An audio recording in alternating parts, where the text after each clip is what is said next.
Bonsoir. Avant de commencer les présentations, il y a deux personnes ici, à ma connaissance, qui fêtent leur anniversaire de naissance, en la personne d'une de nos conseillères, Mme Valérie Langelier, et Benny Jones, du garage.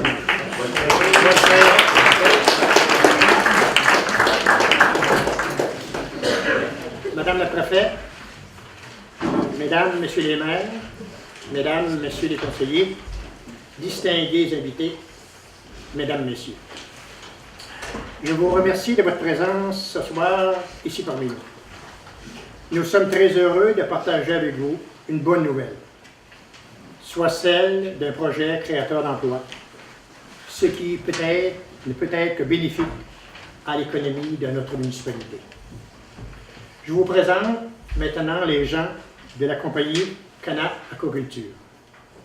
À mon extrême droite, le président, M. John Doyle. Bonjour. À ma droite, M. le vice-président au développement des marchés et chargé du projet, M. Conrad Guy Bouchard. Bonjour. Et puis vous connaissez tous M. Denis Baudin, le directeur général. Et ainsi, debout, le directeur des affaires publiques, M. Jean-Sébastien Thériault. Ainsi, la madame, là, qui était là sur... Madame Bouchard. La madame derrière. Madame Bouchard, c'est pas son prénom. Sylvie. Donc, ça fait plaisir de vous présenter. Donc, à vous tous, je vous souhaite une très belle soirée parmi nous, de bons moments aussi, de belles surprises. Et sans plus tarder, je cède la parole à notre animateur de la soirée, M. Jean-Sébastien Thériault. M. Thériault. Merci beaucoup, M. le maire. Donc, bienvenue à tous. Merci de vous être déplacés en si grand nombre. On est très heureux de voir l'engouement de notre projet dans la population.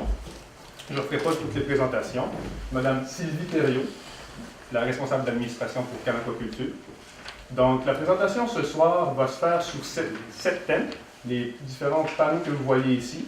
Donc, ça va être fait principalement par M. John Doyle et M. Guy Bouchard, qui vont expliquer les différents panneaux. Chaque intervention va être suivie d'une période de questions pour que vous puissiez poser vos questions, faire vos commentaires sur chaque thème qui va être abordé. Ça vous va comme ça? Parfait. À la fin de toute la présentation, s'il y a des thèmes qui ont pas été abordés et que certains d'entre vous aimeraient aborder, on va avoir une période aussi réservée pour cette partie-là. Je tiens à remercier Monsieur le maire, M. Stevens, de nous avoir invités ici ce soir. Merci aussi à M. Denis Baudin et à M.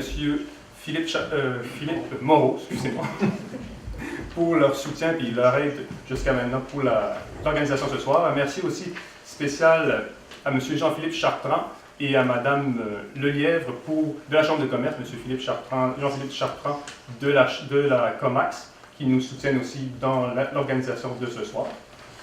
Je ne suis pas oublié personne dans mes remerciements. Donc, j'ai eu la chance de rencontrer certains d'entre vous. Pour les autres, j'espère vous rencontrer lors de mes séjours ici. C'est intéressant de revoir des visages aussi, de voir que le monde s'intéresse beaucoup à notre projet. Notre projet, très très brièvement, c'est de l'aquaculture nouvelle génération, donc RAS 2020. C'est de l'aquaculture terrestre, donc sur Terre. C'est quelque chose qui ne se fait pas en Amérique présentement. Je ne m'avancerai pas trop dans les explications techniques, je vais laisser ça à mes collègues. Et sans plus tarder, je passe la parole à M. Guy Bouchard, qui va vous parler de notre projet. Donc, bonsoir tout le monde. La première section, on va essayer de faire un genre de résumé, un genre de portrait rapidement dessiné du projet pour que vous compreniez, après, quand on va le découper, que vous compreniez où on va. On a intitulé ce thème-là Grande Rivière, capitale aquacole. Je sais qu'il y a quelques personnes qui sont de l'industrie aquacole ici. On sait qu'au Québec, l'aquaculture, c'est pas encore très, très développé. C'est en plein essor. Il y a de plus en plus de monde qui investissent, qui veulent que que ça fonctionne. Nous autres, ce qu'on pense, ici, il y a des conditions gagnantes pour que Grande-Rivière, la région de Grande-Rivière, s'établisse comme le principal producteur québécois en termes d'agriculture, en termes de volume de production et en termes de volume d'affaires qui va être produit. Donc, on a 5 petits sous-thèmes à vous présenter et on va revenir sur ça. La région ici, les gens me demandent souvent pourquoi Grande-Rivière? Pourquoi un promoteur de la Côte-Nord part de l'autre bord, 5 heures de route aller, 5 heures dans l'autre sens, le bateau? Pourquoi venir ici? Pourquoi ne pas avoir fait ça sur la Côte-Nord? La question m'est posée tous les jours. On est parti au commencement, il y a 2 ans et demi, quand on a commencé à travailler le projet, sur une quinzaine de lieux, sur plusieurs provinces, Québec, Terre-Neuve, les provinces maritimes.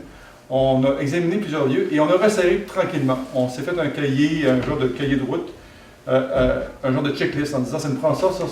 Et au fil des ans, au fil des mois, ça s'est resserré pour finir à la fin janvier, début février, par cette région-ci. La région, à nos yeux, possède tous les avantages. Vous connaissez votre région beaucoup mieux que moi, mais on a découvert, autant en termes de savoir-faire, en termes de main-d'œuvre, en termes de relations avec la mer, en termes de qualité d'eau. C'est toutes sortes de thèmes sur lesquels on va revenir plus tard. Et on s'est rendu compte que la région ici possédait tous les avantages pour faire de notre entreprise un grand succès. Pas juste succès d'estime, mais succès commercial aussi. Si on veut grandir, si on veut se développer, il faut que ce soit aussi un succès commercial. On parlait au cœur du savoir québécois. Je suis content de voir des gens ici qui viennent de ces lieux de savoir-là. La présence de l'EPAC depuis 1949, la présence de Marinov depuis fin 80, début 90, ça a aussi joué dans la balance pour nous autres. On sait qu'il va y avoir un bon niveau de formation, il y a aussi un bon niveau de savoir, et on revient sur ça plus tard, mais c'est pour vous dire que ça penche dans la balance, qu'il y ait une concentration aussi qui soit là. La vision de développement, on va y revenir plus tard. Quand on a contacté les gens de Grande-Rivière, ils n'ont pas juste dit « ouais, c'est intéressant ». Ils ont dit, on a une vision, M. Stevens et aussi M. Baudin vont en parler plus tard. Ils ont une vision du développement de leur région ici qui porte sur les produits de la mer. Et on a senti qu'on arrivait juste à un bon moment pour rentrer dans leur vision. On s'imbriquait naturellement. Et ça, c'est vraiment très, très important. On savait, vous savez, une entreprise qui arrive dans une région par un promoteur extérieur, c'est comme une greffe. Quand on fait une greffe pour le corps humain, des fois, il peut y avoir du rejet si la greffe est trop bizarre. Ici, on sentait que la greffe prendrait rapidement parce qu'on avait notre place ici. Donc, ça résume un petit peu toute cette question-là. Cette entreprise-là et aussi d'autres projets qu'on a, notre équipe ici, d'autres groupes d'investisseurs, c'est toujours sur la même vision. Je vais la partager avec vous autres. Elle est aussi sur le site web. C'est nourrir la planète de manière éco-responsable. La question de l'éco-responsable n'est pas secondaire, c'est pas juste un slogan pour nous autres. On veut, oui, se développer, oui, faire de bonnes affaires, mais surtout faire en sorte que votre milieu de vie, la Gaspésie, la région de Grande-Rivière, soit toujours aussi agréable et aussi peu polluée qu'elle l'est actuellement. Vous êtes ici en grande partie parce que vous avez cette relation-là avec la mer, avec la forêt aussi. Donc, on veut s'inscrire et vraiment être pleinement éco-responsable. Donc, l'ensemble de notre activité, l'ensemble de notre action s'inscrit dans cette volonté-là. Et ce qu'on espère, c'est que si jamais on n'a pas la vision assez précise, que vous nous alimenterez et vous nous donnerez d'autres cues, comme on dit en bon français, pour continuer à être fidèle à notre vision. Donc, ça, c'est le portrait d'ensemble. On va découper ça plus tard. Si vous avez des questions à ce stade-ci, je ne sais pas si c'est... Est-ce que je suis question? Donc, je ne sais pas si vous avez des questions au stade actuel de la présentation. Sinon, on y reviendra plus tard, mais donc c'est vraiment notre vision globale ici. Merci. Donc, au niveau du site, je pense que M. Stevens, vous vouliez dire un petit quelque chose sur le site qu'on avait préparé à Grande-Rivière. Je vais vous faire un peu l'historique, là. Il y en a qui le connaissent, comment ça s'est passé, puis tout ça. Le quai, ça a commencé, c'est-à-dire l'emplacement. Comme on le relatait dans une édition de notre bulletin municipal, M. Gage Clapperton travaillait déjà en 1959 à l'obtention d'un nouveau quai, pierre d'acier du développement du parc industriel de pêche. Les premières discussions entourant la cession des parcs industriels à la ville de Grande-Rivière remontent à l'année 1986. En novembre 1999, la ville de Grande-Rivière a adopté une résolution acceptant la municipalisation du parc industriel marin. En 2005, la ville fait adopter le projet de loi privée numéro 241, permettant à celle-ci d'adopter un règlement de relance industrielle pour le parc industriel et de participation au projet du Carrefour national de l'aquaculture et des pêches de Grande-Rivière. Nous avons signé avec le MAPAC une convention de bail le 30 mars 2006 pour permettre à la municipalité de maintenir en bon état, d'occuper les biens couverts par le protocole et de réaliser les travaux qui lui incombent dans le cadre du CANEP. Également, à cette même date, nous avons signé un protocole d'entente permettant d'assurer la gestion de l'administration du parc industriel. Un autre protocole d'entente concernant le déneigement des rues a été signé entre les parties en octobre 2005. La Ville a priorisé le développement du parc marin dans son plan d'action. Tout en poursuivant ces discussions, la Ville a fait établir en 2011 un plan d'aménagement et une étude sur l'état de ses infrastructures. Les deux parties sont toujours en négociation afin de concrétiser la dite municipalisation du parc d'une superficie de 1,658 hectares. Le but était d'aménager et de développer son parc marin dans le but d'intéresser de nouvelles industries à s'y installer, à prévoir aussi des espaces recréaux touristiques et thématiques pour la clientèle touristique, aménager une aire d'entreposage pour les bateaux de pêche et également favoriser ce lieu de rassemblement naturel pour la population et surtout pour notre population en général. Nous tenons ici ce soir à assurer les propriétaires de bateaux que nous sommes engagés avec le MAPAC et Pêche et Océan pour conserver un endroit pour l'entreposage de bateaux pour les propriétaires résidents de Grande-Rivière durant la saison morte. C'est à peu près tout l'historique de notre parc. Puis vous savez que depuis 5-6 mois, on est en négociation constante. Lorsqu'on dit constante, ça peut être 2-3 fois par mois avec le sous-ministre de Pêche et Océan et aussi les employés pour que ce projet de municipalisation qui est là, qui est sur la table depuis plus de 35 ans, aboutisse. Puis on nous a promis, là, c'est rendu aux arpenteurs géomètres, à tout définir, les terrains et tout ça, on nous a promis qu'à l'intérieur de 12 mois, la municipalisation du parc va être faite et il va appartenir à la ville de Grande-Rivière. Sur ce, merci et encore une fois, bonne soirée.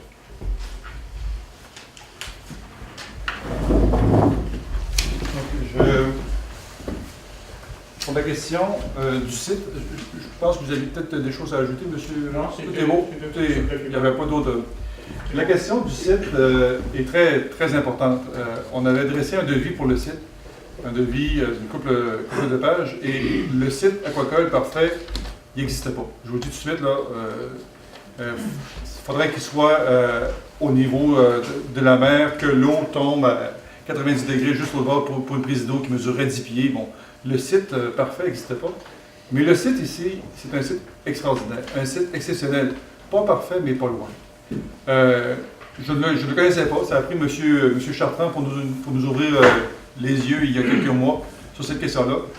Parce qu'on fouillait un peu pour trouver ce site-là, et c'est lui qui a allumé sur ça.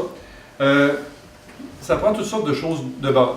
Évidemment, proximité de l'eau salée, faible élévation par rapport au niveau de la mer, réseau électrique, réseau routier, beaucoup d'espace pour se développer, etc. Et je peux vous dire que le terrain ici, au niveau du parc industriel marin, c'est un terrain qui possède plusieurs de ces qualités-là. Et ça va nous permettre de développer une production intéressante, une production d'au moins 3 sites RAS 2020. Donc on va arriver jusqu'à un potentiel de 3000 tonnes métriques par année. Est-ce que vous voulez monter pour vous asseoir? Non? C'est bon. Donc, Ce site-là possède plusieurs qualités. On va devoir travailler pour le rendre conforme. Il y a toutes sortes d'exigences, de zones de recul, de zonage, de ça. On travaille avec une belle équipe. L'équipe municipale ici travaille d'arrache-pied pour que ça aille vite. Notre but, c'est d'être capable d'être implanté, opérationnel, commencer les travaux d'ici 1 an et quart, donc d'ici 15 mois. Le fait que le terrain possède déjà plusieurs avantages, qu'on n'ait pas besoin d'amener des réseaux d'électricité, que la route est déjà faite. La question de l'émissaire, le rejet d'eau salée est assez simple aussi. Il y a toutes sortes de questions qui vont se régler rapidement. Ça nous permet de faire un calendrier de travail assez serré pour y arriver. Au-delà de la question du site physique, il y a aussi toute la présence de partenaires. On a résumé ça ici en quelques lignes. On est au cœur de la MRC. Il y a un grand potentiel d'entreprise. La présence de différents biens et services, plombiers, électriciens, entrepreneurs en construction, des gens qui vont être là pendant le chantier, qui vont être là après le chantier, j'y reviendrai plus tard dans la question d'économie, mais la présence d'une offre concurrentielle était très importante pour nous autres. Il y a au Québec des belles régions avec des terrains immenses sur le bord de l'eau, mais quand il faut que ton plombier vienne de 300 km pour réparer une pompe, finalement, l'opération de ton site n'est plus rentable. On est pas très loin, moins de 250 mètres de 2 usines, à moins de 30 minutes d'autres usines. Donc, pour la transformation du poisson, on va y revenir tantôt, 1000 tonnes métriques par année, 1 million de kilogrammes pour chacun des 3 sites RAS 2020. Il faut que ce soit transformé quelque part. Et plus c'est proche, moins ça coûte cher. Donc, pour nous autres, c'était bien important qu'il y ait une capacité de transformation. Autre point, on est à moins de 500 mètres, je vous ai parlé tantôt de Marineuve, de l'EPAC. Donc, il y a un lieu de formation, un lieu de savoir. C'est tout près. On sent qu'on est au cœur de l'action. Et ça, c'était un facteur bien important quand je parle du site exceptionnel. Et on dit aussi, il y a une écloserie pas loin, ferme marine, à moins de 30 km. On ne sait pas encore s'ils vont être en mesure de produire ce qu'on a besoin, mais la présence d'un fournisseur spécialisé comme ça ici, ça constitue aussi un facteur qui fait en sorte qu'on considère que le site est exceptionnel. Donc, il y a des facteurs géophysiques, des facteurs de proximité qui font en sorte que ce site-là, plus que tous les autres qu'on avait pu voir, c'est vraiment démarqué. Donc, pour moi, ça fait un topo rapide. Est-ce que vous avez des questions, des commentaires, autant sur le site? Je pense que M. Baudin, M. Stevens peut répondre en partie à ces questions-là. Ils connaissent mieux le site que moi. Donc, est-ce qu'il y a des choses qui peuvent... Monsieur? Au niveau de votre prise d'eau, située où? Il y a déjà une prise d'eau, qu'on appelle la prise d'eau du NAPAC, c'est comme ça qu'on l'a surnommé ou nommé. On va être dans le même secteur, probablement un petit peu plus au large, un petit peu plus profond. On a eu les relevés de température et je pense qu'elle est à 5 ou 7 mètres de la surface. On va vouloir avoir une eau un petit peu plus froide. La question de l'eau est très, très importante. Plus on va profond, plus c'est froid. Actuellement, il y a quelques semaines par année où l'eau sera un petit peu trop chaude pour nous autres, donc on va être dans le même secteur. Si on fait leur prise d'eau là, c'est pas par hasard, c'est parce que c'est vraiment un secteur de qualité pour une prise d'eau. Donc, imaginez juste un petit peu plus au large, et plus profond. Moi, je pense que M. Stevens l'a mentionné tantôt, c'est que tout ça, ça va quand même prendre de l'espace, mais il est prévu de garder de l'espace pour les pêcheurs, par exemple, tous les bateaux qui hivernent dans cette région-là, tout ça. C'est prévu, c'est pas en reste, puis il y a de la place, ça a déjà été analysé. Puis en plus, nous, en arrière de CGA, nous avons un terrain juste en haut de feedback. Okay. Nous avons un assez grand terrain, de l'espace, que ce soit pour du stationnement ou des bateaux. Puis je pense qu'il y a le monsieur Jean-Pierre Baudin qui travaille pour l'association portuaire, là, puis je pense qu'un Denis, on a l'espace requis pour ça, les bateaux. Concernant, il n'y a aucun problème pour ça. Pour nos bateaux ici à la rivière. Parce que c'est plus qu'une volonté, c'est un engagement. Un engagement qu'on a. Il n'y a pas juste Grande-Rivière, Sainte-Thérèse vient ici, l'Anthropophyse vient ici. Oui, on a plusieurs. Nous autres, on servait les notes avant. Là, tu sais, on ne mettra pas ce projet-là de côté. C'est pas qu'on ne va pas avoir les gens, mais d'abord que nous autres, nos pêcheurs, nos bateaux soient en cale sèche, c'est ça qui est important. Ceux-là qui ont comme le site, qui ont une part dans le trailer qui est ici, il faut qu'ils soient accessibles. On discutera. Comme c'est là à date. Puis le terrain, on peut dire qu'on a peut-être été béni, puis il y a quelqu'un qui nous a conseillé plusieurs fois, on a refusé de vendre ou de louer ce terrain-là, cet espace-là. Aujourd'hui, elle va peut-être pouvoir nous servir pour nos bateaux, puis tout ça, puis pour peut-être d'autres choses. Parce que je sais qu'avant, il y a déjà eu un plan fait par Christian Lambert. Oui. Hein? Puis comme M. Léo Nicolas, lui, là, il y avait un pacte pour stationner tout son monde. Là. Sais-tu penser encore à ça? On va tout faire ce qu'il y en a possible pour... Parce que ça va être des retombées ici, là, puis on n'a pas d'autobus pour voyager le monde. Non, non. On ne pas comment ville, là. D'autres questions sur... Oui, monsieur.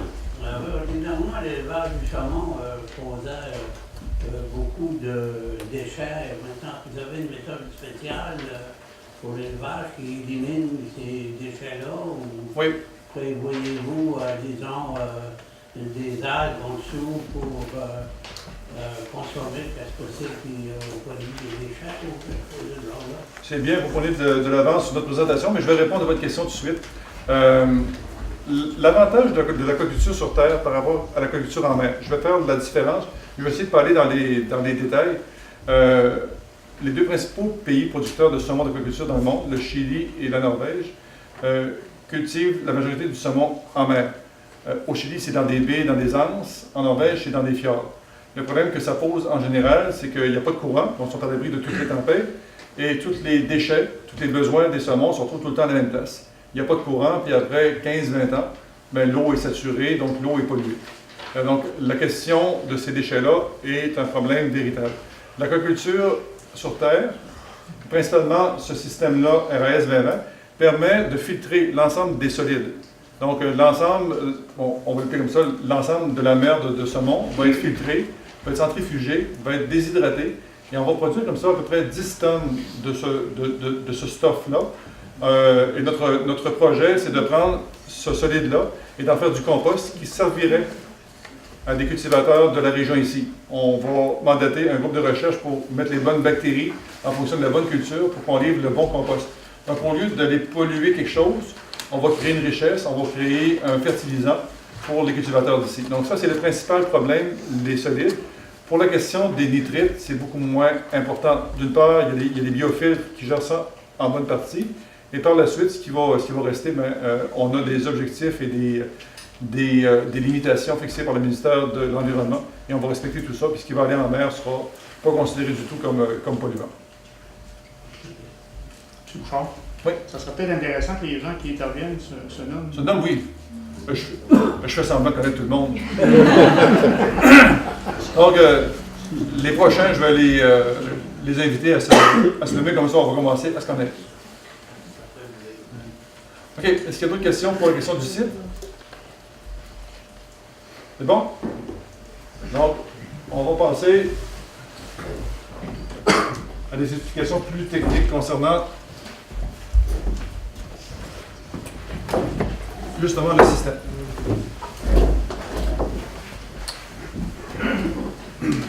Comme Guy a commencé à vous introduire un peu, pourquoi est-ce qu'on a choisi ce site-là? Okay? Parce qu'il y a eu beaucoup de tentatives dans le passé de faire de l'aquaculture un peu comme il se fait en Nouvelle-Écosse, comme il se fait à Terre-Neuve, comme il se fait en Norvège. Et puis, on a toujours été limité au Québec. Même qu'on dit que le climat se réchauffe, mais il ne se réchauffe pas tant que ça, il y a encore de la glace. Okay? Puis quand je regardais qu'est-ce qu'on pourrait faire au Québec, c'est toujours des technologies qui viennent des pays des régions plus chaudes, puis d'importer ça ici, mais on est toujours pris avec une 2 puis 3e prise. Fait que quand j'ai regardé ça, quand on a regardé ça, j'ai demandé à un de mes amis à Terre-Neuve, il dit, est-ce qu'il y a un système dans le monde où, au lieu de se battre contre le quoi, notre environnement pourrait être plutôt un atout. C'est-à-dire l'eau glacée qu'on a l'hiver, qui fait qu'on n'a pas beaucoup de croissance. Est-ce qu'on pourrait se servir de ça? Donc, le système 2020, c'est un système qui vient de l'Europe. Au mois de janvier, on a été rencontrer les propriétaires de ça. On a été en Norvège et puis au Danemark. On a rencontré ces gens-là. On a été visiter ces sites-là, où ce qu'ils font visuellement. On a été voir, parler avec les techniciens, comment est-ce qu'ils gèrent tout ça, les F16, etc. Donc, C'est un processus beaucoup plus respectueux de l'environnement que les méthodes traditionnelles. Je ne dis pas que les méthodes traditionnelles, c'est seulement que nous, on va un peu plus loin. Un peu plus loin, et puis on sert de notre eau froide, qui peut être un obstacle, qui devient un atout. Pourquoi? Parce qu'en recirculant l'eau, en contrôlant l'eau, on est capable d'avoir une eau de meilleure qualité, on est capable d'avoir une eau avec un courant continu, on est capable d'avoir une température d'eau optimale, c'est-à-dire le saumon, ça y prend une température à peu près à 14-15 degrés. En faisant ça comme ça, on est capable d'avoir une température d'eau optimale. C'est-à-dire qu'au lieu d'avoir un saumon qui va prendre 18-24 mois à venir à maturité, tu l'as dans 12 mois. C'est pas un saumon transgénique, c'est un saumon bien normal, seulement que tu lui donnes des conditions optimales de croissance, tu le nourris tout le temps comme il veut, puis tu lui donnes la bonne température, puis tu lui donnes du courant. C'est-à-dire, il fait comme une rivière qui est en train de bouger. Donc c'est ça, une meilleure santé, une approche plus rentable, étant donné qu'on est capable d'avoir un poisson qui vient en maturité, qui vient, pas mature, mais qui vient à une taille commerciale plus rapidement, mais on va sans dire que l'homme est à des économies d'échelle qui vient à ça. Et puis, par rapport au choix logique, mais disons que le système nous donne l'avantage de mettre moins, ben on va revenir un peu plus tard, mais moins de produits chimiques. Puis arriver avec il arrive avec un écologiste ici, là, puis il va voir ça. Là. Il a besoin d'avoir des très très gros arguments pour dire que ce qu'on fait ne respecte pas l'environnement. Total.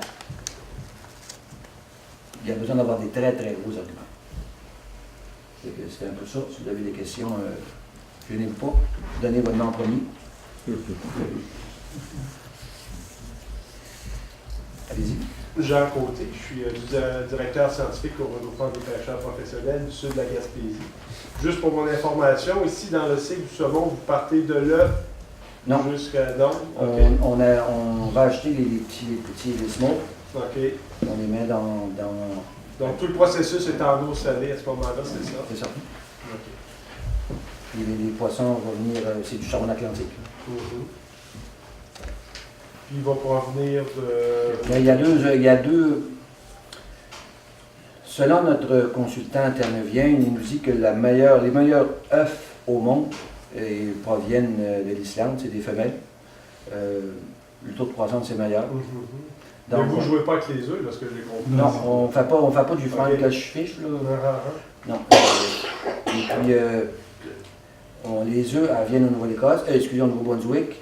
Ils sont rendus qu'il y a un petit poisson, du smoke. On l'amène ici dans le bassin de croissance. Et au bout de 12 mois, tu as un poisson à maturité, beaucoup plus mince, beaucoup moins gras.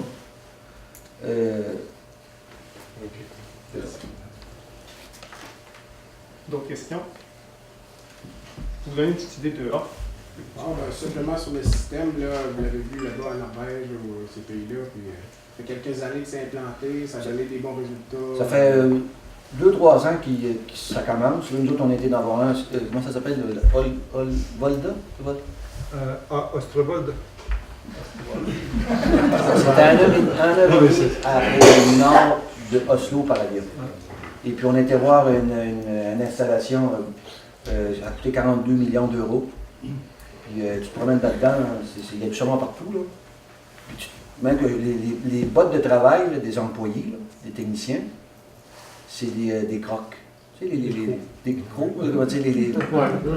c'est complètement différent de ce que moi j'ai toujours vu. Là. Tu sais, c'est super haute technologie. Les gens sont fiers de travailler là-dedans. Tu as des bouteilles propres partout. C'est tout automatisé.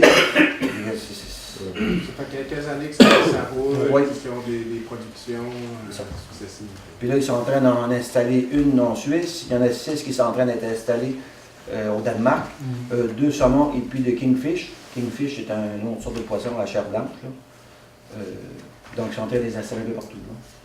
Puis il y a des demandes un peu partout pour en mettre à l'extérieur de l'Europe.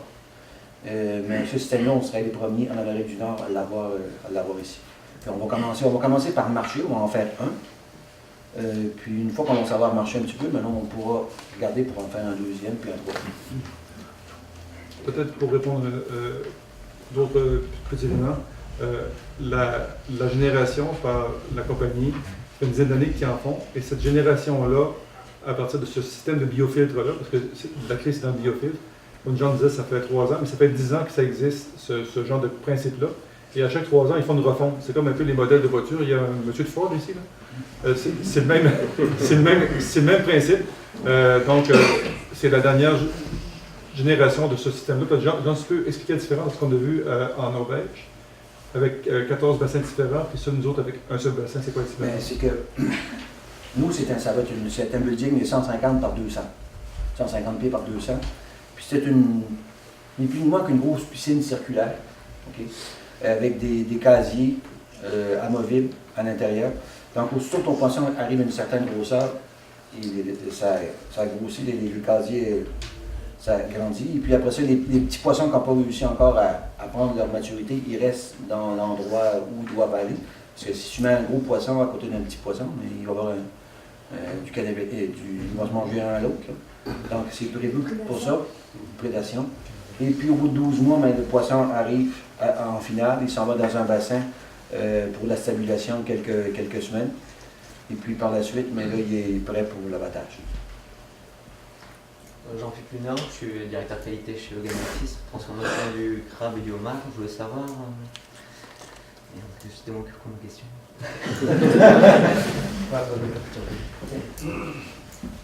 Non, j'ai un trou. Mais tiens-les.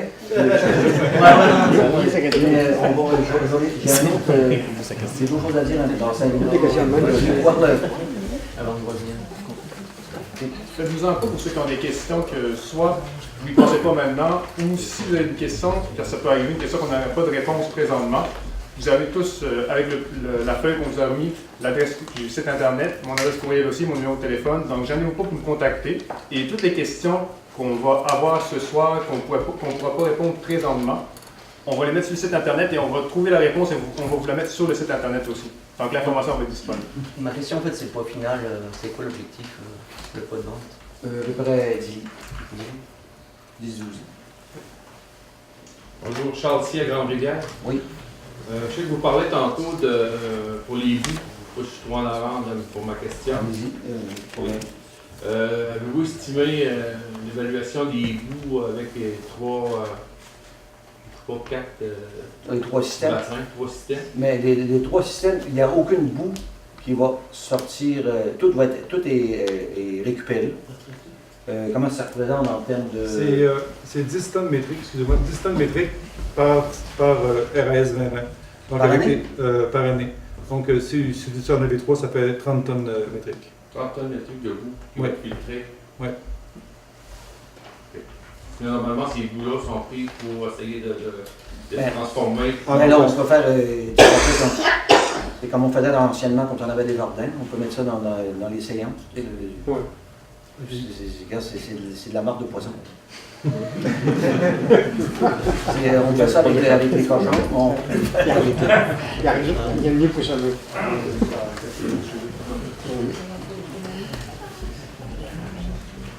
Il y avait une autre question là-dessus? Oui, j'ai une question. Oui. Jean Dubé. Oui. J'aimerais savoir commencer d'où vous venez. Côte-Nord, mais à Saint-Pierre? Oui, à Saint-Pierre. Est-ce que vous produisez déjà actuellement ou quoi? Non, on produit... Donc c'est quelque chose de nouveau pour vous autres? C'est nouveau pour moi. J'exporte des fruits de mer, c'est pas nouveau. J'exporte 1 million de livres de quelque chose que vous ne connaissez pas bien ici, mais du cocombe de mer. Donc, c'est moi sur la Côte-Nord, c'est moi le fou qui a commencé ça il y a plusieurs années. Tout le monde me traitait un peu cinglé. Puis aujourd'hui, je suis encore cinglé, mais ça fonctionne. Donc, nous, pourquoi est-ce que, peut-être votre question, pourquoi est-ce qu'on est rendu ici, pourquoi pas sur la Côte-Nord, c'est peut-être ça? Non, pas nécessairement, mais je voulais savoir, vous connaître vos antécédents un petit peu. C'est ça. Donc, et puis, dans notre groupe, on a des Asiatiques. Madame Hong Liu, faites pas de... Et puis Joy Zhu. Et puis on a d'autres personnes de la Chine avec nous. Ils s'informent, Madame Joy Zhu reste à Montréal. C'est 2 Canadiennes, c'est des Chinoises, mais qui ont leur citoyenneté canadienne. Et puis il y a d'autres Chinois qui sont avec nous là-dedans. ils croient beaucoup à un procédé écologique, responsable. Puis le Québec, parce que quand on s'en parlait, les autres, ils viennent de la Chine. La Chine, Montréal, Québec, Halifax, c'est tout pareil au même pour vous autres. C'est tout ensemble. Hein. Tout pareil. Fait que là, il faut que tu vendes, entre guillemets, ta salade pour dire que le Québec, c'est un des meilleurs endroits pour faire ce qu'on veut faire de façon responsable. C'est beau. Est-ce qu'il y avait d'autres questions pour ce sujet-là en particulier? Je vais amener une précision. On va produire par site à peu près entre 200 et 225 000 saumons par année. Donc, une idée un peu du volume. John Doyle parlait d'à peu près 10 livres du saumon, donc à peu près 2 200 000 livres de saumon par année. Et pour en venir à produire cette quantité-là, il y a tout un petit peu de mortalité tout le long. Donc, on va partir d'à peu près 240 250 000 saumons pour arriver au bout du compte à 220 000 saumons. C'est plutôt dans les premières phases qu'il y a de la mortalité. Là. Quand ils sont tout petits, dès qu'ils atteignent une certaine grosseur, c'est très très stable. Donc, et en termes de volume, ben, si vous avez 3 sites, ben, vous multipliez tout ça par 3, puis on y arrive.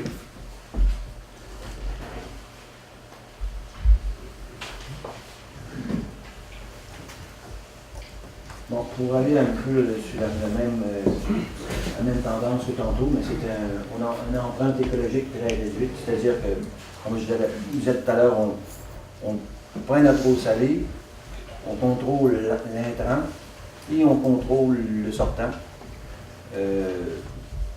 Donc, c'est avec un procédé innovateur, nouveau.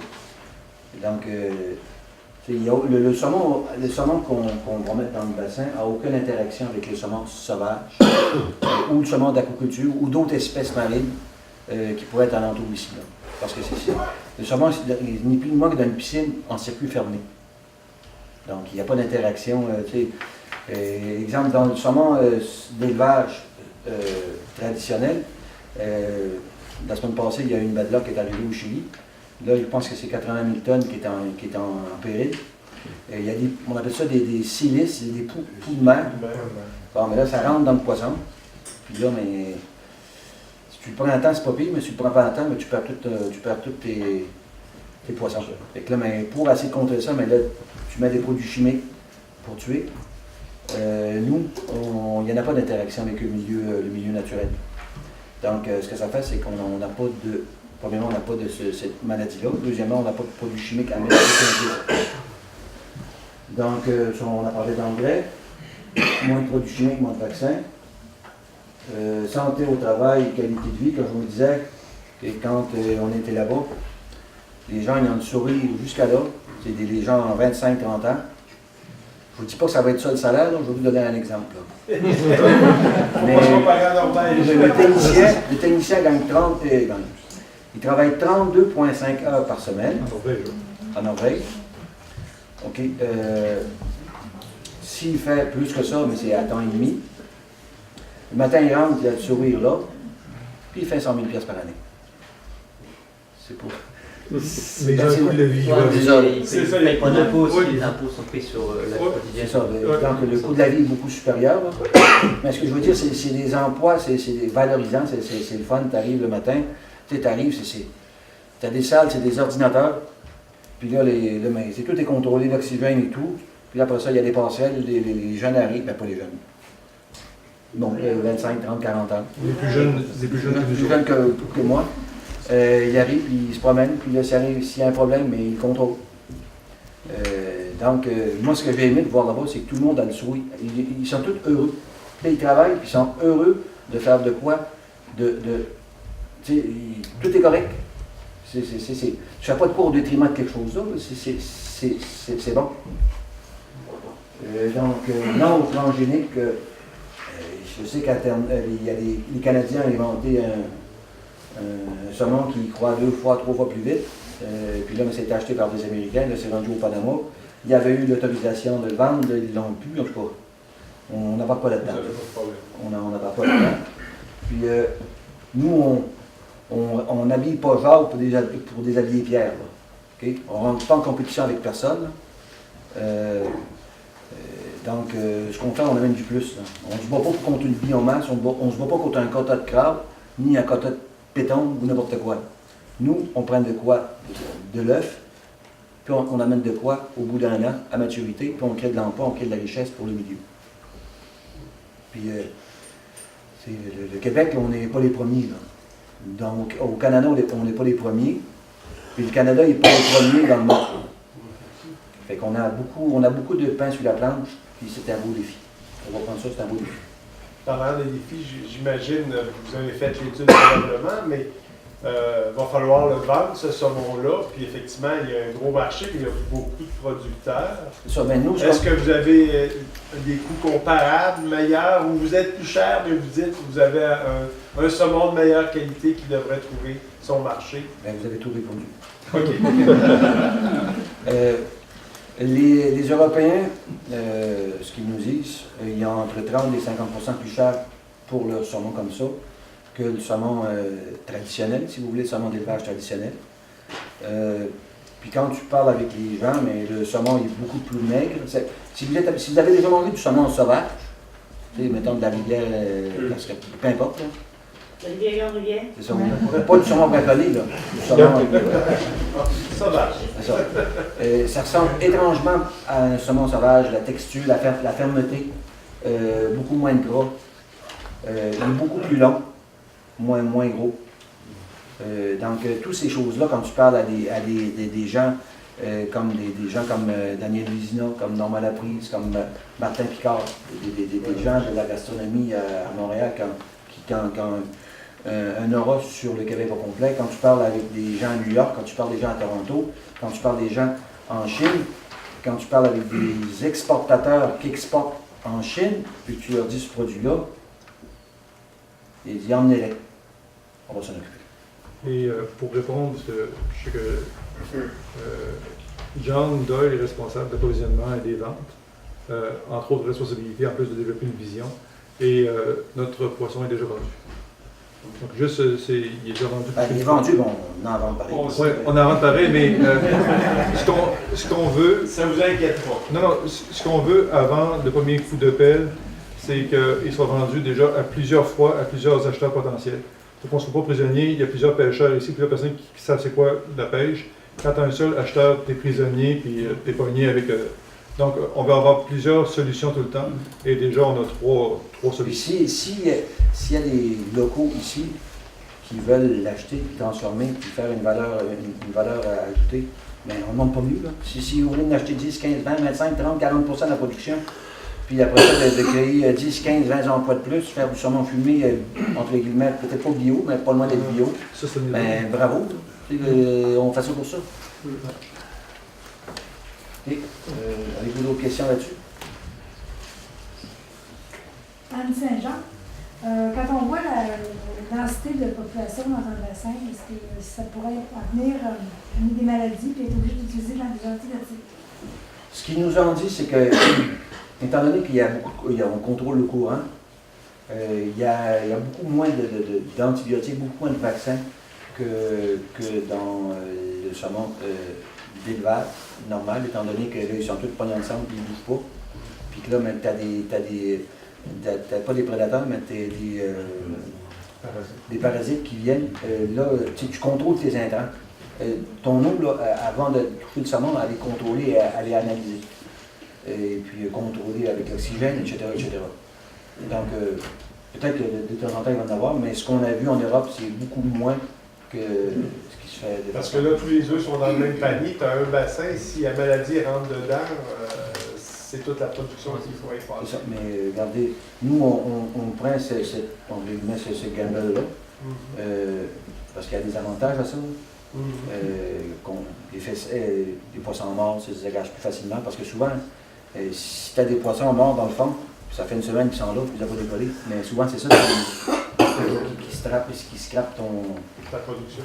Et par rapport aux œufs dans le même panier, ce qu'on a su par rapport au site, mettons avec 14 bassins au lieu de 14 sections dans un seul bassin, le problème finit par être le même, parce que les poissons, à tous les jours, il y a des pompes à poissons, des trieuses à poissons pour les faire passer d'un bassin à l'autre. Et finalement, ton problème se transmet De l'un à l'autre. De l'un à l'autre pareil. Facilement. Donc, si tu es pour perdre ta production, tu vas la perdre pareil. Donc, Mais on n'est pas à l'abri de ça, il peut arriver des bad luck. Ça peut arriver aussi. Espérons qu'elle n'arrivera pas trop. Question. Tony Grenier, enseignant à l'État, technicien chez Mérida.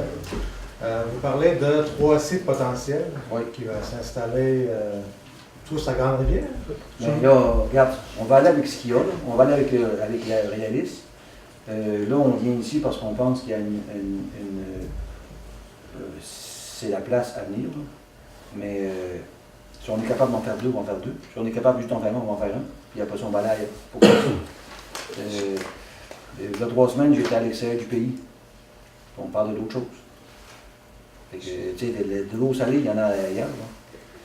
Des conditions. Là, on part ici, mais peut-être que dans 2-3 ans, il y a peut-être un endroit sur la Côte-Nord qui va dire, mais là, OK, là, on voit ce que vous faites à Grande-Rivière, peut-être qu'on serait peut-être capable de vous donner des choses qui pourraient vous aider à faire vos affaires. Et puis on va analyser, si on arrive et il y a juste de la place pour 2, à cause, je ne sais pas trop quoi, là, qu'il faut garder plus de place pour les bateaux, ben, on en fera 2. notre calcul initial, par rapport à ce que les Norvégiens et les Danois font, c'est quand tu construis une prise d'eau, tu as construit pour plusieurs sites, tu as quelques dépenses qui sont comme des frais communs. Et d'une manière optimale, on cherchait un site qui permettait un complexe de 4 RAS 2020. On pensait avoir vu ça ici au commencement. Une fois qu'on a calculé toutes les normes de recul et tout ce qui existe, on en vient à la conclusion qu'il serait plutôt 3. Ça ne veut pas dire qu'on va juste produire 3000 tonnes métriques par année. Peut-être qu'on réussira à avoir des installations plus grosses un petit peu, qui permettront d'y aller quand même, mais l'idée, c'est vraiment de maximiser les mêmes installations, la même prise d'eau, le même émissaire d'eau, les mêmes bonbonnes, les mêmes réservoirs d'oxygène, certaines installations communes. Donc c'est vraiment pour ça qu'on va en faire plus qu'un, et c'est tout sur le même site dont parlait monsieur le maire ici. C'est un complexe avec 3 RS, sur un peu des sites. Mais peut-être qu'on devrait trouver un mot nouveau pour site, parce qu'un site, ça peut être une place physique. Puis nous autres, on va essayer de préciser notre vocabulaire pour pas qu'il y ait de confusion. Je veux vraiment que le mot site est utilisé un petit peu trop à 2 usages différents. Juste avant qu'il commence, bonifier l'économie gaspésienne, c'est bien ici. Donc, on va parler surtout au niveau de l'économie pour un peu tout le monde. On va organiser aussi une autre rencontre qu'on est en train de planifier avec la Chambre de commerce. Donc, Madame Lelièvre, si vous voulez peut-être en parler un petit peu. Je vais prendre une petite minute de votre temps. Ce ne sera pas très long. En fait, mon nom c'est Caroline Lelièvre, je suis directrice de la Chambre de commerce Rocher-Percé. Puis, on est fiers de collaborer à notre manière avec un beau projet comme ça, c'est certain. Puis, le 7 avril prochain, nous, notre rapport, ça va être ça, en collaboration avec Canaquaculture puis le comité de maximisation. On va organiser un 5 à 7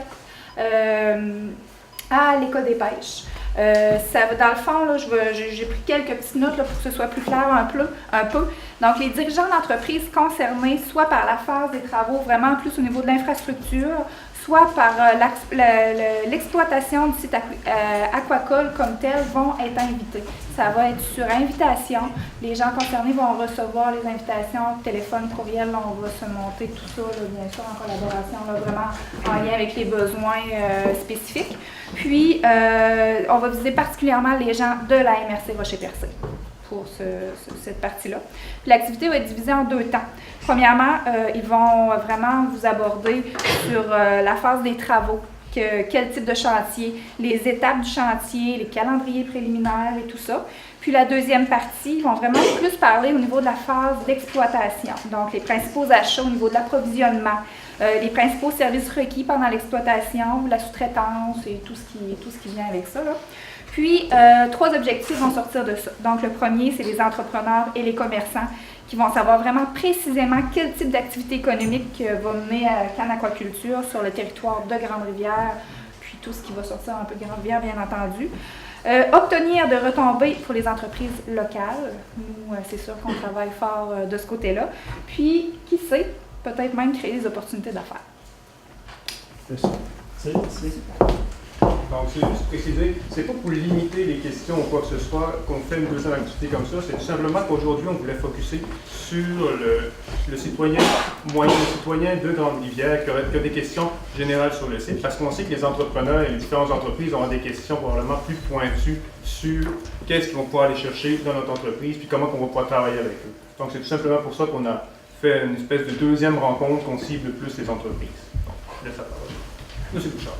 Donc, je vais parler de deux choses. Merci, Caroline. Donc, je vais me permettre de mettre l'accent sur les travailleurs, sur les employés pour commencer. Ensuite, je vais parler brièvement des retombées au niveau des entreprises. Un site de RAS 2020, ça engage 8 personnes. Dans ça, il y a des travailleurs aquacoles, techniciens aquacoles, une couple de spécialistes de calibre universitaire du type biologiste ou chimiste d'aquaculture et un gestionnaire. Donc, ce n'est pas une immense équipe. C'est un chiffre d'affaires considérable pour pas trop de nombre, parce que comme John l'expliquait plus tôt, c'est très automatisé. Ça prend quelqu'un pour charger de la granule de bouffe dans les bons réservoirs, mais c'est un système qui détecte quand est-ce que le poisson doit avoir toute sa granule et c'est alimenté de manière automatisée. Même chose pour l'oxygène, même chose pour plein d'opérations. Mais si on multiplie ça par les trois sites, les trois RAS 2020, ça donne un potentiel intéressant. Au total, 22 emplois directs, c'est-à-dire qu'il y a un seul gestionnaire pour tout ça. Mais au total, 22 emplois dans ce créneau-là. Les salaires qu'on va proposer, ça va partir de 17 $ l'heure pour les gens les moins formés, jusqu'à 30 $ l'heure pour les spécialistes. Donc, on pense, nous autres, il y a une échelle salariale qui a été faite sur ça avec ancienneté, tout ça, et on pense être capable d'attirer, de retenir des travailleurs qualifiés, des travailleurs intéressants, avec cette grille salariale-là, ce qui nous permet aussi d'être rentable, parce que vous savez, si on n'est pas rentable, ça va un peu nulle part, tout ça. Le site est ouvert à l'année. Le poisson, il vit tout le temps, ça prend des gens qui s'en occupent tout le temps. Il est ouvert 7 jours par semaine, 365 jours par année. Il n'y a pas toujours du monde sur le terrain, il y a toujours du monde sur appel. Donc, la nuit, il n'y a pas quelqu'un qui est tout le temps là, mais au moment qu'il y a un petit problème, il y a un genre de pagette qui sonne, il y a quelqu'un qui y va. Pour chacun des sites, je vous parlais de 8 emplois directs en aquaculture. Il y a aussi un certain nombre d'emplois indirects, des gens qui vont transformer le poisson. Donc, imaginez, chaque site, chaque RAS 2020 de 1000 tonnes métriques par année, va produire l'équivalent par semaine d'un camion remorque de poissons à transformer et envoyer sur différents marchés. 52 semaines par année, on va sortir du poisson, on va vendre du poisson. Donc, ça nous amène, nous autres, à nous intéresser à la transformation. Donc, il va y avoir une usine de transformation régionale, locale, qui va transformer ce poisson-là. Donc, ça va amener un changement dans les procédures. Il va y avoir des employés à l'année, quelque part dans la région, qui vont transformer du poisson tout le temps. Donc, on pense que ça va être autour de 3 à 4 emplois directs pour transformer ces 40 000 livres par semaine. En plus, vous ajoutez à ça, pour chacun des sites, quelqu'un qui va être au niveau du transport.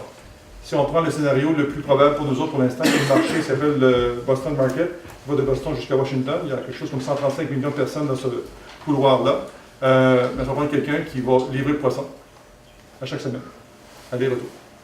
Donc, au total, si vous additionnez tout ça pour notre complexe de Grande-Rivière, d'ici 2020, on aura créé presque 40 emplois, 39 emplois. Et j'ajoute à ça un emploi en tourisme. Si vous allez sur le site Internet, il y a une vidéo qui montre qu'il y a un espace touristique sur le camp d'aquaculture 1 avec des hublots, une zone d'interprétation.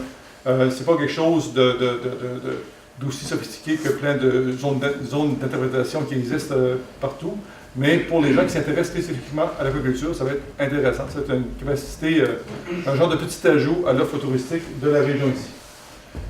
Donc pour la partie emploi, est-ce que vous avez des questions? Parce que par après, je change de sujet pas mal. Je m'en vais pour les entreprises.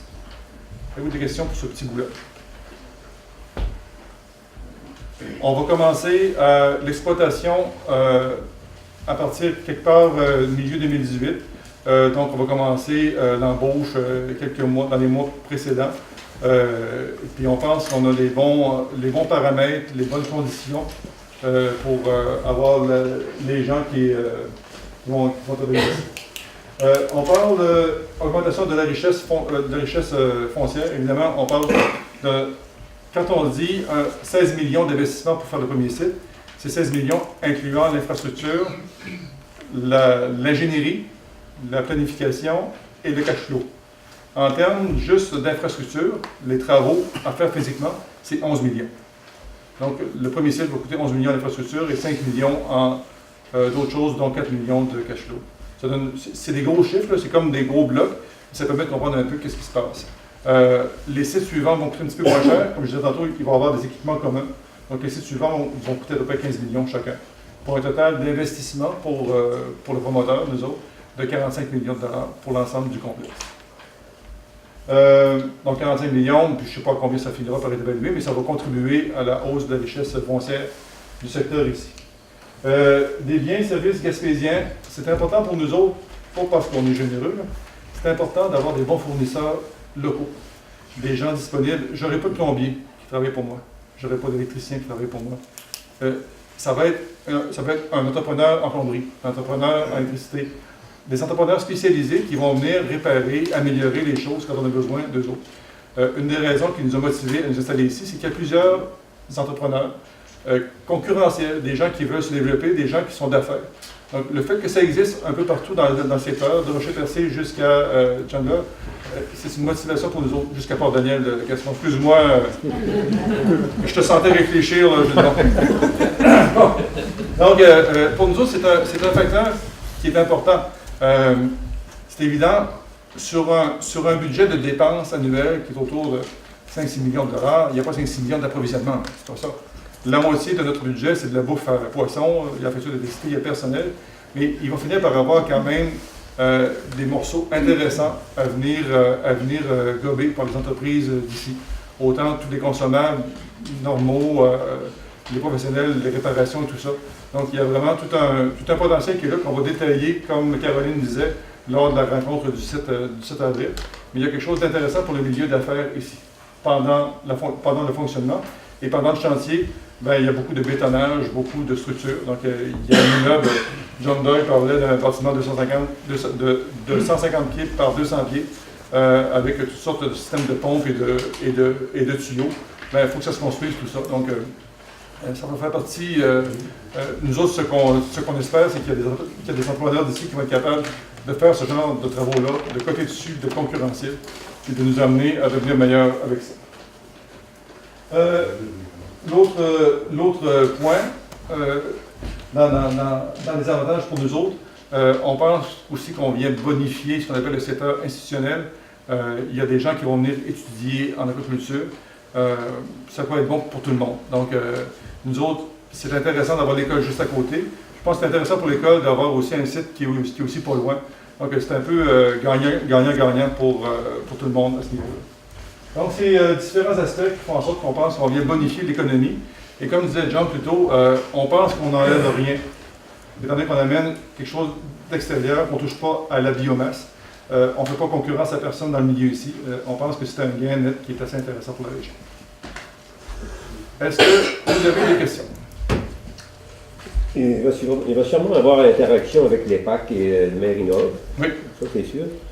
Maintenant, ça, c'est de l'eau recirculée. C'est une recirculation d'eau avec biofiltre et tout ça, c'est quoi? Oui. Ouais. Il y a 10%, John l'a expliqué tantôt, c'est une grosse piscine de 5 millions de litres d'eau.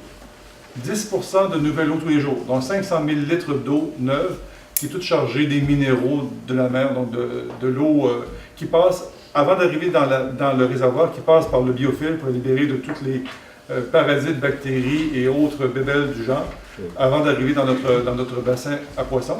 Le biofiltre filtre 100% de l'eau toutes les 15 heures. Donc, à chaque jour, le biofiltre filtre 8 millions de litres d'eau. Les 5 millions toutes les 15 heures, donc 8 millions de litres d'eau. Quantité assez grande. Et on pourrait faire de la poésie avec ça, mais en fait, le système RAS 2020, c'est le biofiltre.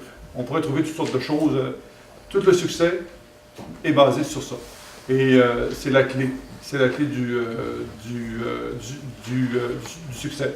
Ça prend un petit peu d'eau douce, mais de l'eau douce pour laver les instruments, de l'eau douce pour les toilettes des employés, ça prend très très peu d'eau douce, l'équivalent d'à peu près 10 000 litres par jour. C'est un besoin très limité en eau douce, mais un gros besoin en eau salée.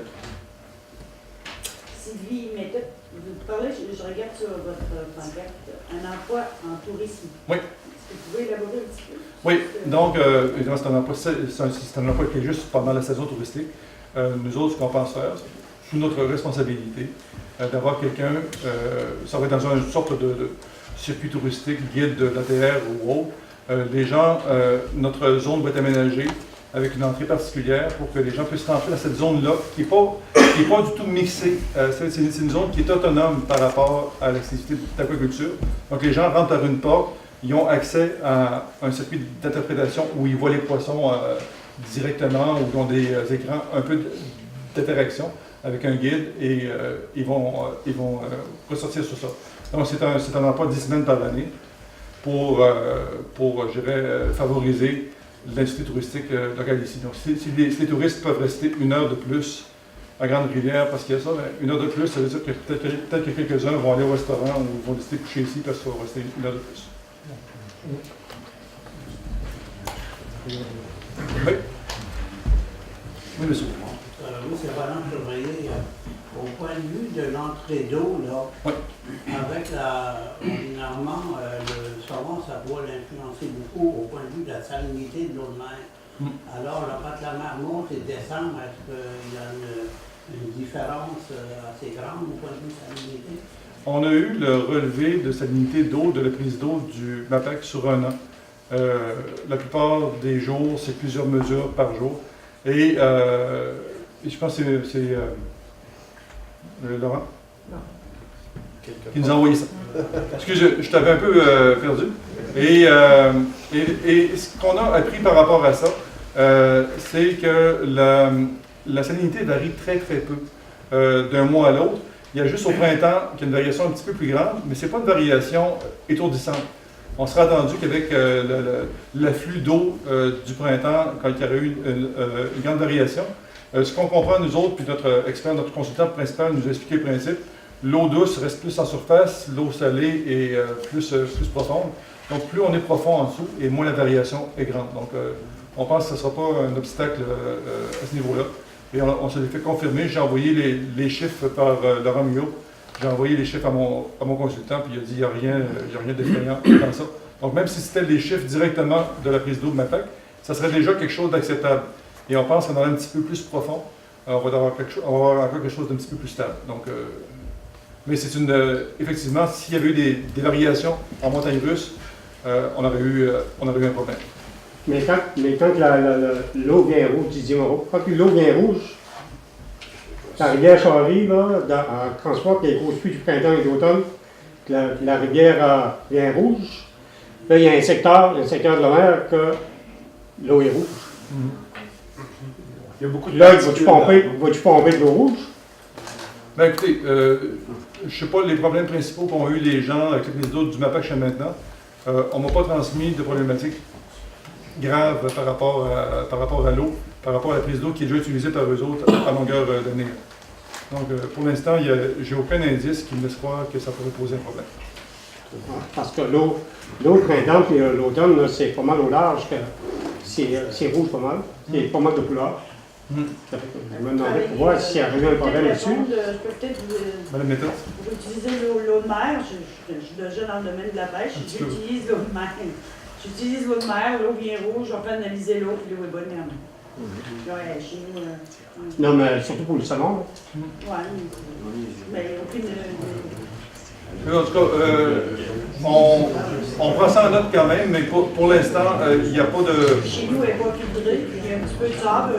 La seule chose qu'on peut avoir, c'est du sable un petit peu à l'intérieur.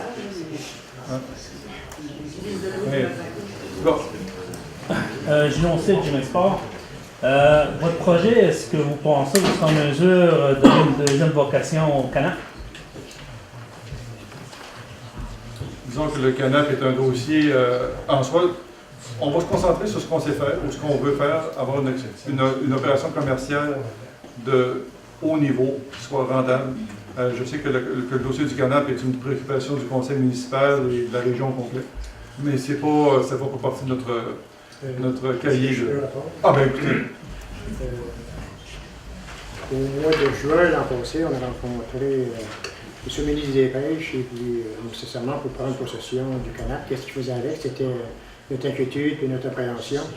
Et puis, le ministre nous a dit, à Denis puis moi, dans son bureau, j'ai une mauvaise nouvelle à vous annoncer. On vient d'offrir à Mérinov le bâtiment du canal. J'étais content. Non, je dis, c'est pas une mauvaise nouvelle, c'est une très très bonne nouvelle si Mérinov prend ça. En fin de compte, après des études et tout ça, c'était pas l'affaire dû à des laboratoires. L'automne passé, au mois d'octobre, le ministre m'a appelé et puis effectivement, il a offert le canap à la ville de Grande-Rivière. On a une étude. On a demandé d'abord, on va aller faire un bilan de santé du bâtiment. Et puis on est allé en soumission pour avoir une firme d'ingénieurs, pour tout analyser le tout. On a eu les résultats, mais à l'intérieur de ça, il y a une étude que le MAPAC a faite. Puis, autrement dit, on va se servir de cette étude-là. Donc, ça ne coûtera pas une scène parce qu'on l'a gratuitement, l'étude. On a laissé la firme d'ingénieurs de côté, nécessairement. Et puis, c'est cette étude-là qui, un de nos employés, un de nos techniciens en arrière, va analyser le bâtiment. Parce que nous autres, on veut avoir le bâtiment clé en main là, avec les réparations de fait dessus. Nécessairement, les transformations, si on le prend, pour peu importe la vocation du CANAP qu'on va en faire avec le conseil municipal, nécessairement, on va demander des subventions pour l'aménager, mais nous autres, on veut avoir, puis il y a des discussions assez régulièrement concernant, en tout cas, les autres, ils veulent nous l'offrir. Nous autres, on ne peut pas, en tant que conseil municipal, ça serait un sacrilège de laisser ça aller. Oui. Ça fait qu'on en a besoin. Et puis, en tout cas, le tout là, est en train de se travailler. On a seulement, ils nous ont fait seulement ça au mois d'octobre. Après le refus de Mérinov, vous savez, les gens de Mérinov qui sont ici, ça coûterait à peu près 20 millions pour le transformer. Parce que les autres, Mérinov n'a pas les besoins, ou que nous, Grande-Rivière, la ville, on n'a pas les besoins de Mérinov nécessairement. Les autres, c'est des laboratoires, puis des salles, puis des ci, puis des ça. Nous autres, le bâtiment comme tel fait notre affaire. Entendu, c'est les taux de transformation, c'est ça. C'est la bonne nouvelle qu'on est en train de négocier. Puis, moins cher, on tient toujours compte de la capacité de payer des gens, mais on ne peut pas laisser nécessairement le canap. Il m'a dit que mes vieux disaient à la ouérie des temps. Okay? Ça fait que le conseil municipal fait tout en ce possible pour qu'on en prenne possession. Puis surtout que le sous-ministre, c'est un monsieur, il est terriblement gentil, c'est un Sénégalais, c'est un monsieur, il y a des gens qui le connaissent, c'est l'école des pêches, il a enseigné à l'école des pêches à Grande-Rivière. Donc lui est intéressé à ce que le canap devienne la propriété de la ville. Il y a un peu un attachement à Grande-Rivière, comme M. Bouchard nécessairement va avoir un attachement à la Gaspésie, parce que sa fille demeure en Gaspésie. Oui. On va le voir souvent. C'est pour ça qu'ils disent que c'est pour ça, l'histoire dit, je ne sais pas si c'est vrai, c'est pour ça qu'il veut venir s'installer, parce que sa femme, sa fille, c'est-à-dire puis son genre et son petit-fils sont des Gaspésiens. Il y a des hasards comme ça. Ça n'a pas été un facteur de choix. Mais on a une fille qui vit à l'Alverne, d'ailleurs Pointe-à-Dalfoy. Et un gendre et une petite fille qui est en place, et un petit-fils qui s'en vient. Donc, ça fait en sorte que mon épouse est encore plus motivé à venir faire des tours ici et me supporter. Donc, ça fait partie de la petite histoire de ce projet-là. Parlant, tant qu'à être dans les petites histoires, depuis une quinzaine d'années, j'ai une graphiste fétiche. Elle a travaillé pour moi déjà directement pour mon entreprise au commencement. Puis elle a connu un Gaspésien, vous savez comment ça fonctionne. On connaît un Gaspésien, puis bon, Madame la préfacée, cette histoire-là. Elle a connu un fabricant de guitare. Donc, et depuis ce temps-là, je fais affaire avec la même graphiste, mais qui est en Gaspésie. Donc, tout le visuel de nos entreprises, pas juste de celle-là, du logo en passant par autre chose, elle s'est fait à l'imprimerie des Antilles par Fanny Magine, qui est ma préférée depuis longtemps. Mais là, je suis profondément jaloux. C'est la préférée que tout le monde ici. J'ai perdu mon rôle de préséance. Donc, pour montrer que quand on parle d'achat local, d'achat régional, On pense que les régions peuvent être performantes dans tous les domaines. On a choisi de faire affaire avec Fanny, pas parce qu'elle était ici, on ne savait même pas du tout, il y a bien des années qu'on viendrait ici. Fanny et l'entreprise, Ennemi des Anses, sont très bons, donc on vient déjà ici. Voilà, donc ça fait le tour, d'ailleurs, tu as fait le tour de moi aussi. Hein? Je m'en vais. Ouais. La suite logique.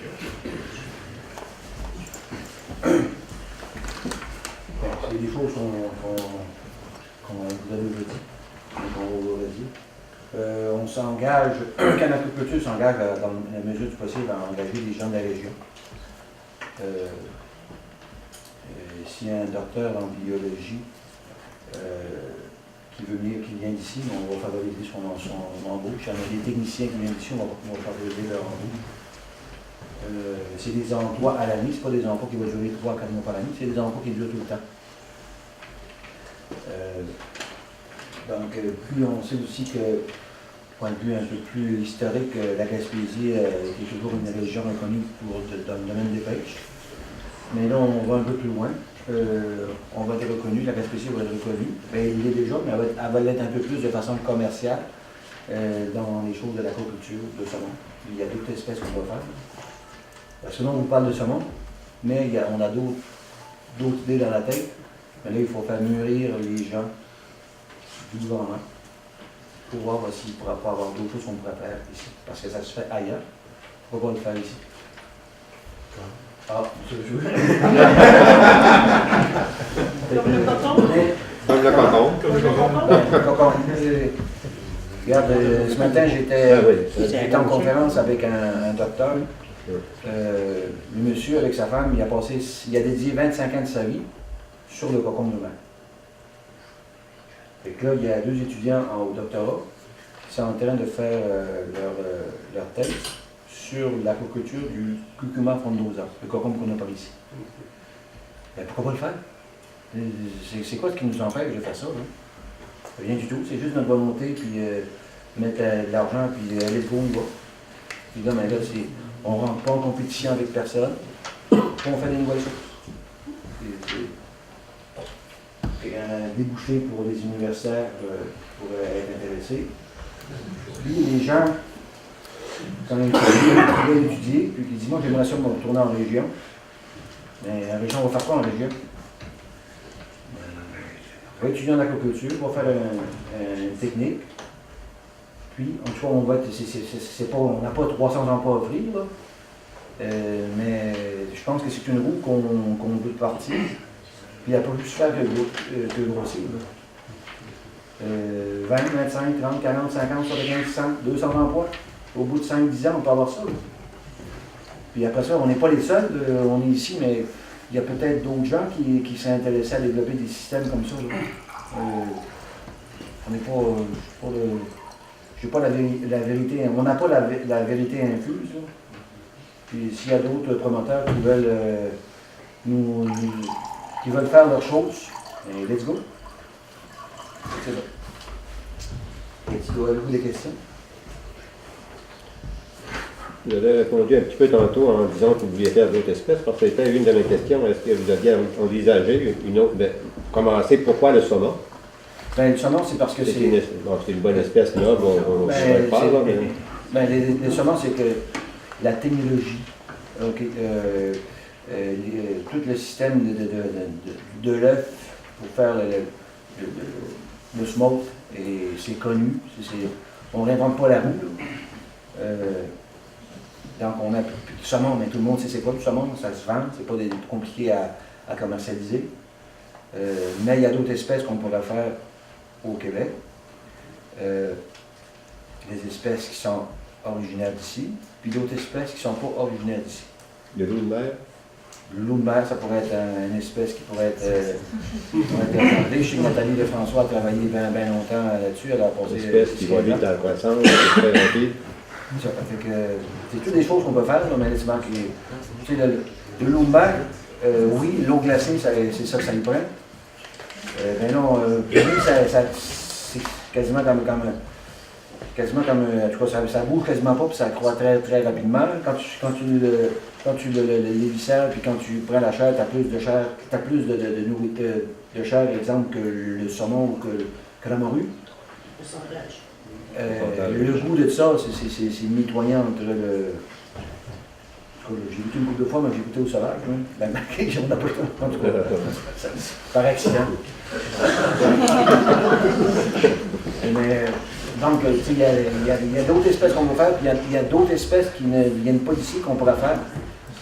Mais il faut regarder si on peut le faire, s'il faut avoir le OK du gouvernement. Mais il y a des espèces qu'on pourra faire en circuit fermé, qui se fait ailleurs.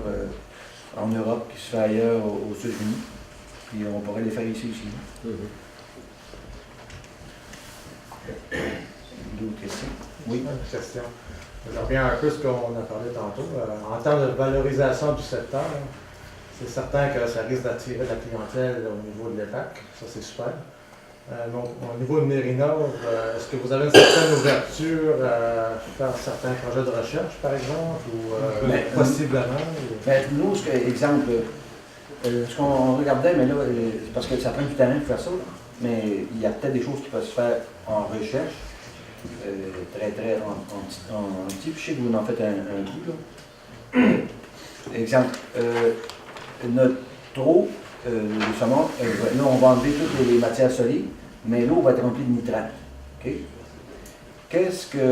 C'est quoi, l'eau salée pleine de nitrates, c'est quoi les organismes vivants comme ça?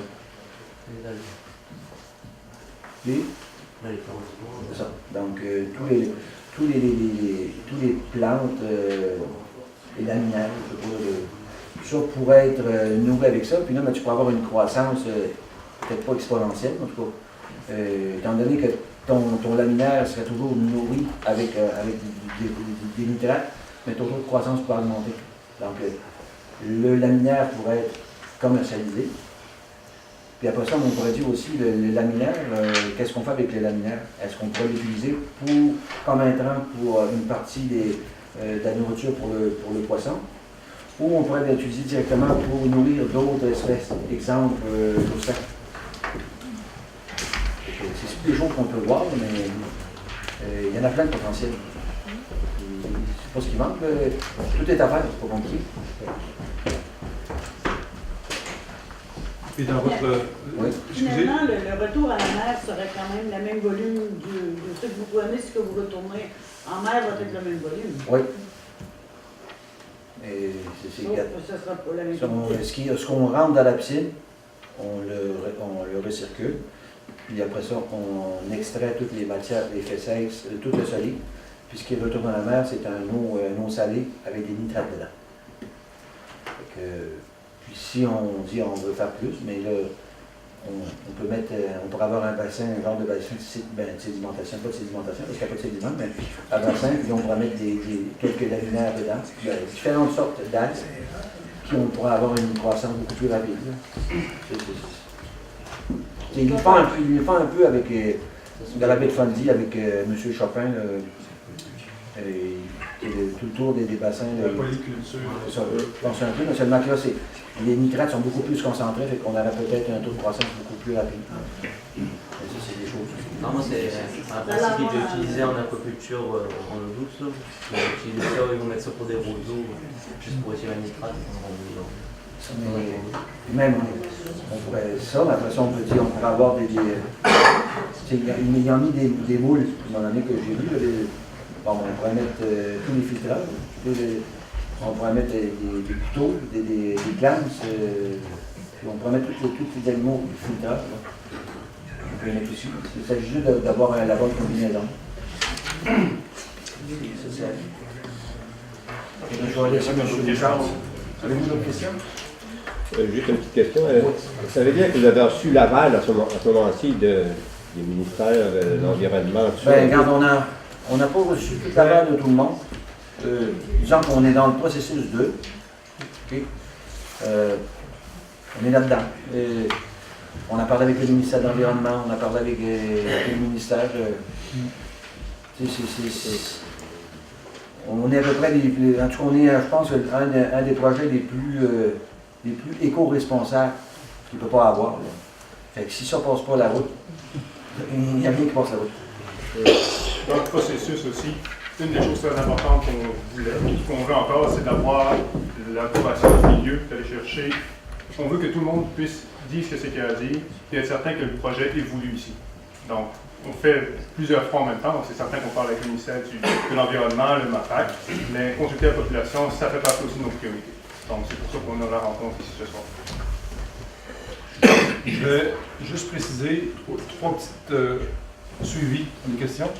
Par rapport à là où on est rendu dans le projet, vous avez un genre de petit échéancier qui est dans votre feuille que vous avez reçu, dans le bas. On commence actuellement la phase de préconstruction.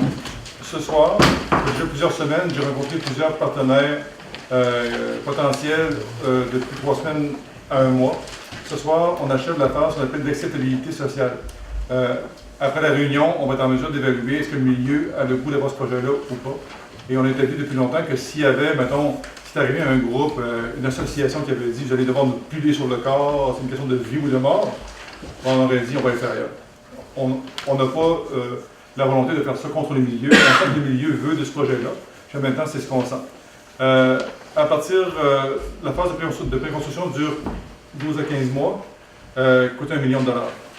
Donc, on a déjà commencé plusieurs contacts. À partir des prochains jours, prochaines semaines, on va accélérer pour ouvrir les valves si on veut et donner des mandats à des ingénieurs, différentes personnes comme ça.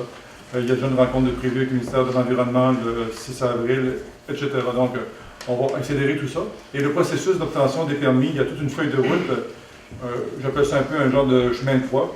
Il y a 13 étapes. Ça touche pas loin de 10 agences et ministères au Québec. Bref, c'est une affaire assez costaude. Mais on pense que dans la prochaine année, année et demie, d'ici l'été 2017, on va terminer tout ça pour être prêt à commencer le chantier. Par rapport à votre question sur Marinov, on a eu une première prise de contact il y a quelques semaines et on espère de tout cœur développer des partenariats parce qu'il y a tellement de potentiel extraordinaire ici que c'est dans notre avantage de nous autres, je pense peut-être aussi Marinov, de faire des choses ensemble. Comme vous disiez, c'est encore plus évident pour les TAC parce que bon, on a besoin d'étudiants, puis ils forment des étudiants, et il y a une logique plus simple, et je pense qu'il y a une logique aussi forte avec Marinov. Puis j'en reviens à peut-être une intervention qu'a fait Laurent dans la rencontre qu'on a eue il y a quelques semaines. Laurent Millot qui disait finalement, c'est très simple, vous faites un transfert technologique, une technologie qui existe ailleurs, puis vous le faites ici, sur une espèce qui commercialement est solide. Donc, John disait, on ne réinvente pas la roue, puis c'est vrai, la roue elle existe ailleurs, puis on a vu différentes versions de cette roue-là au Danemark, en Norvège. On fait une roue qui nous ressemble plus en termes de capacité. 42 millions d'euros d'une shot, on ne serait pas capable de le faire. Les autres, en Europe, sont capables de faire ça. Donc, on fait une roue qu'on est capable de faire. 16 millions la shot 1, puis 15 millions d'autres shots, puis on va y arriver. Ça vous résume un peu la manière dont on appréhende les choses. Est-ce qu'on comprend que votre plan de financement comme est déjà attaché pour le premier 16 millions? Oui. Oui. Nous autres, dans notre stratégie, on est capable de le faire. Maintenant, plus on va avoir d'aide gouvernementale, plus le deuxième va arriver rapidement. Et plus le deuxième va être supporté, plus le troisième va arriver rapidement. Parce qu'il faut refaire des bonnes publicités à chaque fois. Vous comprenez qu'on met pas loin de 50% de la somme, donc 50% de 16 millions, ça fait quand même pas mal de pesos. Oui, monsieur. Jean-Philippe Hébert, sans vouloir me faire l'avocat du diable pour avoir déjà fait la chine une fois. Vous dites que l'acceptabilité sociale, c'est bien important. Oui. Localement, je la vois. Mais on parle des organismes de conservation du saumon, qui sont quasiment des organismes internationaux ou du moins nationaux. S'ils s'impliquent pour concrétiser le projet ici, c'est une première d'avoir des saumons en élevage au Québec. Ça demeure pour ces organismes-là un endroit pur, pas de saumon d'élevage. Et c'est encore bien assez rare sur la planète. Si ces organismes-là s'impliquent ici, est-ce que vous avez élaboré un plan de gestion, de communication? Non, il n'y a pas de plan comme ça. Si on se rend compte que le milieu n'en veut pas, il n'y en aura pas. C'est aussi simple que ça. on est des gros travailleurs, on est déterminés, mais on n'est pas acharnés. Donc, par rapport à ce que vous dites, cependant, pour le saumon, étant donné qu'il n'y a aucune intercommunication, il y a tout un biofiltre entre notre élevage de saumon et la mer. Donc, il n'y a pas de risque d'un poisson qui sort, ou même d'une souche de poisson. Ça va passer par des biofiltres, 2 systèmes de filtration avant d'être retourné à la mer. Donc, les chances qu'il y ait une contamination, un croisement entre notre site et la mer n'existait pas. Mais s'il y avait un groupe qui disait, comme je disais tantôt, là, vous allez devoir nous plier sur le corps, on va en faire une affaire jusqu'à l'ONU, on ne se battra pas. Mais je ne crois pas que ça serait un groupe. Non, mais mettons. J'ai comme l'impression que ça serait un groupe provenant d'ailleurs. Mais regarde, pour l'instant, ce genre de groupe-là, probablement, ce serait manifesté dans d'autres installations semblables dans le monde. Mais on n'a rien vu de tel, puis ils n'ont rien vu de tel dans aucun de ces pays-là, justement parce qu'il n'y a pas de contact. Il n'y a pas de point de contact. Si on visite l'aquaculture, vas-y, Jean. Moi, juste pour répondre un peu à ça, j'ai parlé avec les gens de l'association du saumon de l'Atlantique, les gens, exemple, de la rivière Moisy, etc. Puis quand je leur avais parlé de ça, mais les autres, ils gardent allez-y, puis t'es déjà vu. Fait que c'est pas le son de cloche que j'ai entendu. J'ai pas entendu le son de cloche comme ça. S'il y avait une association internationale, on aurait à parler de ça, de voir de quelle manière on affronte ça, mais je n'irai pas me battre dans la presse ou le devoir au Canada pour ce projet-là. On a trop de choses positives à faire dans la vie que faire une bataille de ruelles contre une association. C'est pas dans nos gènes. Donc c'est pour ça qu'on espère que ça n'arrivera pas, mais ça peut arriver. Je reconnais que ça peut arriver. D'autres questions? Monsieur, au fond. Carole Coton, Technocentre. Sans pas rapport avec les technologies, j'aime le projet, je suis quand même curieux. Votre marché, autrement dit, c'est uniquement pour la transformation du saumon. En aucun temps dans votre projet, vous avez l'intention de vendre des saumons. À l'unité, non. Ben, pas à l'unité, mais je veux dire vivant pour reproduire l'ensemencement de lait. Non. On n'est pas là du tout. C'est vraiment, puis on s'adresse à des marchés très ciblés. Là. Donc, on espère placer l'ensemble de la production sur 4, 5, 6 clients qui vont prendre le poisson. Pour l'instant, le scénario le plus probable, c'est un poisson HOG, donc éviscéré, et qui serait fileté sur place selon les différents marchés. Peut-être qu'il y aura quelqu'un dans les transformateurs qui dira « Moi, je suis intéressé à vous l'acheter, à le fileter pour d'autres marchés que vous n'avez pas vus, puis ça va être encore plus rentable pour moi. » Mais c'est vraiment du poisson pour le marché de consommation à grande échelle. Puis ma deuxième question, je sais que vous avez parlé tantôt de la récupération des excréments de poissons, puis vous avez parlé de faire la transformation aussi pour essayer de produire de l'engrais avec ça. Je sais qu'il y a plusieurs usines de crabes dans le coin qui ont déjà des projets de cette nature-là, récupèrent des... Est-ce que vous avez pensé faire un lien entre les deux produits pour créer peut-être un produit qui serait de meilleure qualité pour l'agriculture? Et sinon, si ce n'est pas possible de l'utiliser au niveau agricole, est-ce que les sites ici sont prêts à recevoir, les sites de récupération sont prêts à recevoir vos tonnes de déchets de poissons? Vous avez plusieurs questions dans la même question. Je vais essayer de répondre à chacune d'elles.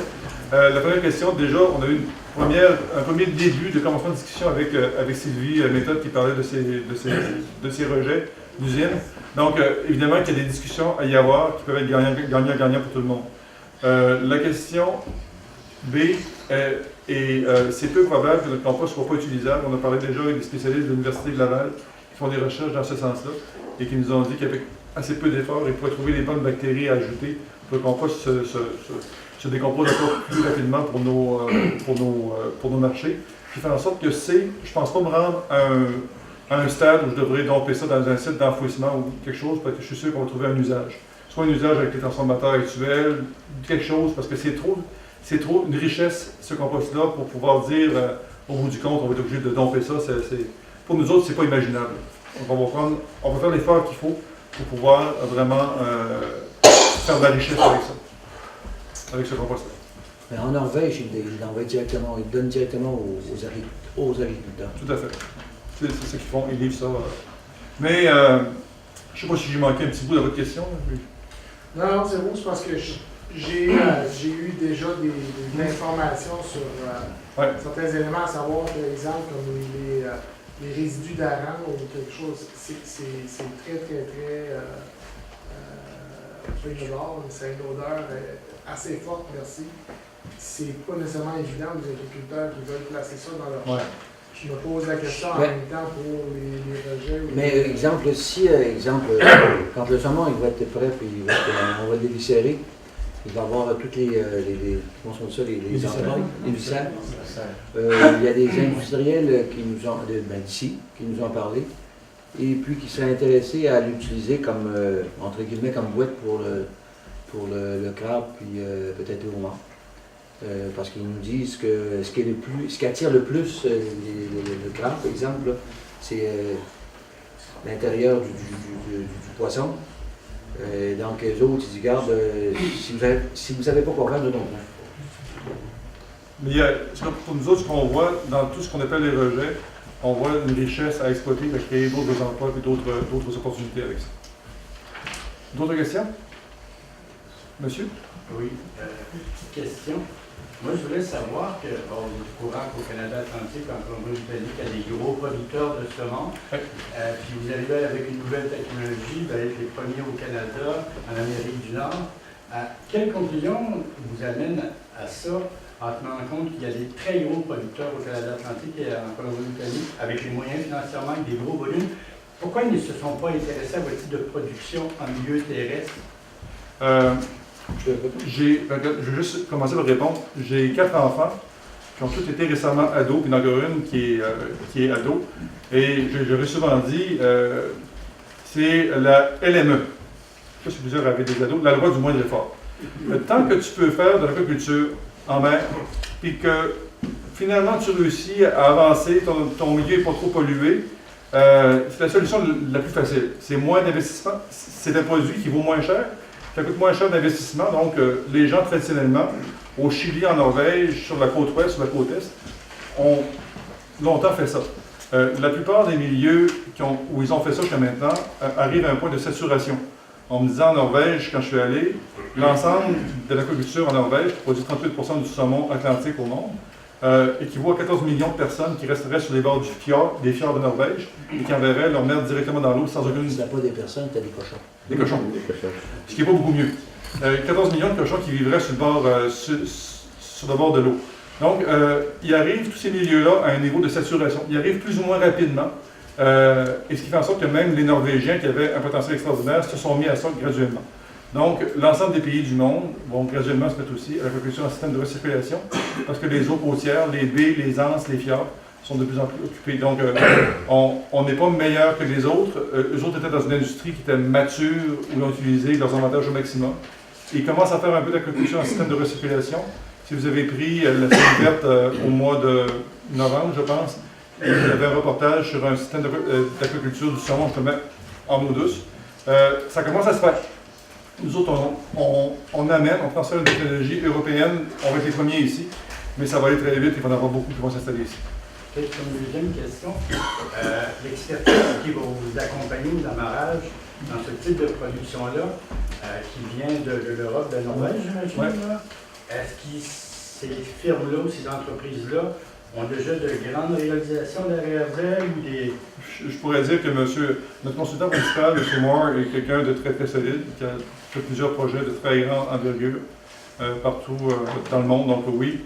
Autant pour notre consultant que pour le tandem Kruger-Veolia, le fournisseur de la technologie. C'est des gens qui ont fait énormément de projets. Donc, dans un cas comme dans l'autre, on s'associe à des gens qui ont une belle feuille de route. Et dans le cas de notre consultant, il va être là en consultation jusqu'à la première récolte. Donc, c'est pas juste quelqu'un qui nous dit « faites ça », puis je vous donne le plan d'affaires, puis faites ce que vous pouvez. Là. Il nous accompagne tout le long jusqu'à la première récolte, donc c'est-à-dire l'été 2019. As-tu autre chose à ajouter? Juste pour vous dire que quand on était en Norvège, comment il s'appelle, le gars de... T'as-tu le gars de Marine Norvège? Oui, le français, là. Frédéric Gomet. M. Gomet nous disait que les nouveaux sites aquacoles qu'ils font en Norvège, juste la permission de mettre les cages à l'eau dans un fjord, aujourd'hui, coûte à peu près 10 millions US. T'as pas encore les cages, je t'ai rien. T'as pas les bateaux, il y a 15 ans, ça coûtait peut-être 500 000 pièces, mais c'est vendu 10 millions. Fait que ça s'en vient. Le gouvernement est en train de squeezer complètement ils n'en veulent plus de ça. Il y a de la technologie, mais allez-y. Mais seulement qu'en Norvège, ils ont des fjords, beaucoup de fjords, ils n'ont peut-être pas les beaux terrains comme on a par ici. Puis, dites-vous que l'électricité en Norvège, c'est 22-23 cents le kilowatt. Ici, c'est 7-8 cents. La main-d'œuvre, je vous ai dit tantôt, c'est 100 000 pièces pour un technicien. Ici, on va le payer peut-être 40-50 000 pièces. Donc, le Québec, le Québec, en tout cas, par rapport à, son énergie, à notre énergie, le Québec, on est très très bon. Faire du recirculé avec un eau qui est plus chaude, c'est pas avantageux, ça prend de l'eau glacée. La main-d'œuvre, les terrains, même si on se trouve loin des marchés, on n'est pas si loin que ça. Là. On est juste à une quinzaine d'heures de New York. Là. C'est pas si loin que ça. Monsieur? Oui, moi, ma question, le Côte-Terre, c'est un excellent projet. Comme tout projet, je comprends, c'est un projet d'environ 16 millions. C'est sûr que si vous avez de l'aide financière, ça va pouvoir amorcer la deuxième et la troisième phase plus rapidement. Mais dans l'éventualité qu'il n'y a pas d'aide financière, ça n'empêche pas le projet d'avancer? Non, ça va juste être plus long. OK. Donc, c'est une logique. Il faut qu'on refasse nos stocks financiers entre chaque projet. Je pose juste la question parce que souvent, des fois, il y a des promoteurs qui arrivent avec des super de beaux projets. Puis quand ça arrive à la structure de financement, ben là, ils veulent avoir sensibilisé la population pour avoir un appui vers le gouvernement, pour avoir de l'aide financière. Je pose juste la question là, pour rassurer un peu la population. Je vais tenir avec vous le même discours que j'ai pu tenir aujourd'hui avec les gens de Desjardins. Je ne suis pas en train de courir après des prêts. Je suis en train de faire des relations d'affaires avec des gens qui veulent nous aider à se développer. Parfait. Donc, dernière partie, vous avez compris sûrement que le gars de vision, le gars de marché, l'approvisionnement, c'est John Doyle. Moi, je suis le gars, ma femme me surnommé le fichier Excel. Faut que c'est tous des chiffres qui rentrent dans des cases. Dans mon existence, si ça ne rentre pas dans une case, je suis malheureux. Et c'est pour ça que j'aime dans la presse plus tous les jours, il y a le chiffre du jour. Il y a quelques chiffres qui parlent. Ça, moi, ça m'aide beaucoup à comprendre. Un chiffre, pour moi, ça me rend heureux. J'imagine qu'il y en a peut-être 3-4 d'entre vous qui sont comme ça. Je veux juste vous parler d'une dizaine de chiffres qui permettent de comprendre le projet. Il y en a plusieurs qu'on a déjà dit, donc on va sauver du temps. Donc, 500 000 litres d'eau de mer par jour sur le réservoir de 5 millions, 10%. 8 millions de litres d'eau traitée tous les jours, donc je vous disais, les 5 millions de litres traités à toutes les 15 heures. Annuellement, 1000 tonnes métriques, 1 million de kilogrammes de poissons produits. La quantité nominale selon le fabricant, c'est 1200 tonnes métriques. Nous autres, on dit, on fait notre temps d'affaires avec 1000 tonnes métriques, puis si on fait 1100, c'est encore mieux, on sera encore plus rentable. Donc, on a enlevé un petit 20% du chiffre là, pour être sûr d'être rentable. Masse salariale, à peu près 375 000 $ avec les 7-8 personnes qui sont là. 200 000 saumons par année, j'en ai parlé. 50 envois, donc un camion lourd par semaine qui se rend sur le marché de New York ou sur d'autres marchés. Le compost, on parlait de 10 000 kg, donc 10 tonnes. Et pour le Caniculture 1, 14 emplois créés en Gaspésie. Les autres chiffres, j'en parlais, vous savez, moi j'ai été élevé bilingue en pieds et en mètres. Donc j'en parlais de bâtiment de 150 par 200 pieds. Là, je vais vous le donner en mètres, ça donne 2700 mètres carrés. Un mètre, je ne sais pas trop c'est quoi, là, mais probablement que plusieurs d'entre vous comptent. Ça vous va? Et 11 millions d'investissements en infrastructure, je vous l'ai dit tantôt, donc une partie d'infrastructure, puis l'autre partie en cash flow et en autres frais. Donc, il y a 3 sites prévus, vous prenez tout ça, multiplié par 3, puis vous avez les chiffres clés qui permettent de comprendre le projet. Y a-t-il des questions? Oui, encore une question sur le cycle de production. On a 200 000 saumons, disons, dans ça. Je comprends qu'on les vend sur l'année complète, sur 50 envois. Mais quand on part, qu'est-ce qu'on fait? Est-ce qu'on remplit des sections graduellement avec un certain nombre de saumons? Puisqu'on a parlé d'un cycle d'environ 12 mois tantôt d'élevage. Je vous explique. L'approvisionnement en sauce, en saumono, se fait à tous les 2 mois. Okay. À tous les mois, on met entre 40 000 et 50 000 nouveaux petits saumonos dans la zone 1 sur les 14 zones. Okay. Et au fur et à mesure qu'ils grandissent, tous les 10-15 jours, il y a quelqu'un qui manipule la pompe à poisson et la trieuse à poisson. Vous devez savoir comment ça fonctionne. Donc, ceux qui sont assez gros s'en vont dans la deuxième zone. Ceux qui n'ont pas passé le test continuent dans l'autre. Et après 12 mois, il y aura des poissons dans les 14 zones. Dans les 14 zones. Et là, on commence à récolter les plus gros, ceux qui vont avancer le plus vite. Ouais, voilà. Puis après ça, on va c'est pour ça qu'on n'a aucun revenu pendant les 12 premiers mois. C'est ça. Et que ça prend un cash flow d'à peu près 4 millions de dollars pour franchir la première ligne. D'accord. Michel Lalivet, au niveau de la production des saumonos, tu as dit que tu donnais ça à contrat. Oui.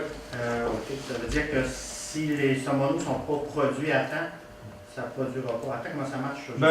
Normalement, avec une bonne planification, puis étant donné qu'on a un volume d'affaires qui est intéressant, on va réussir à trouver des gens qui vont nous approvisionner.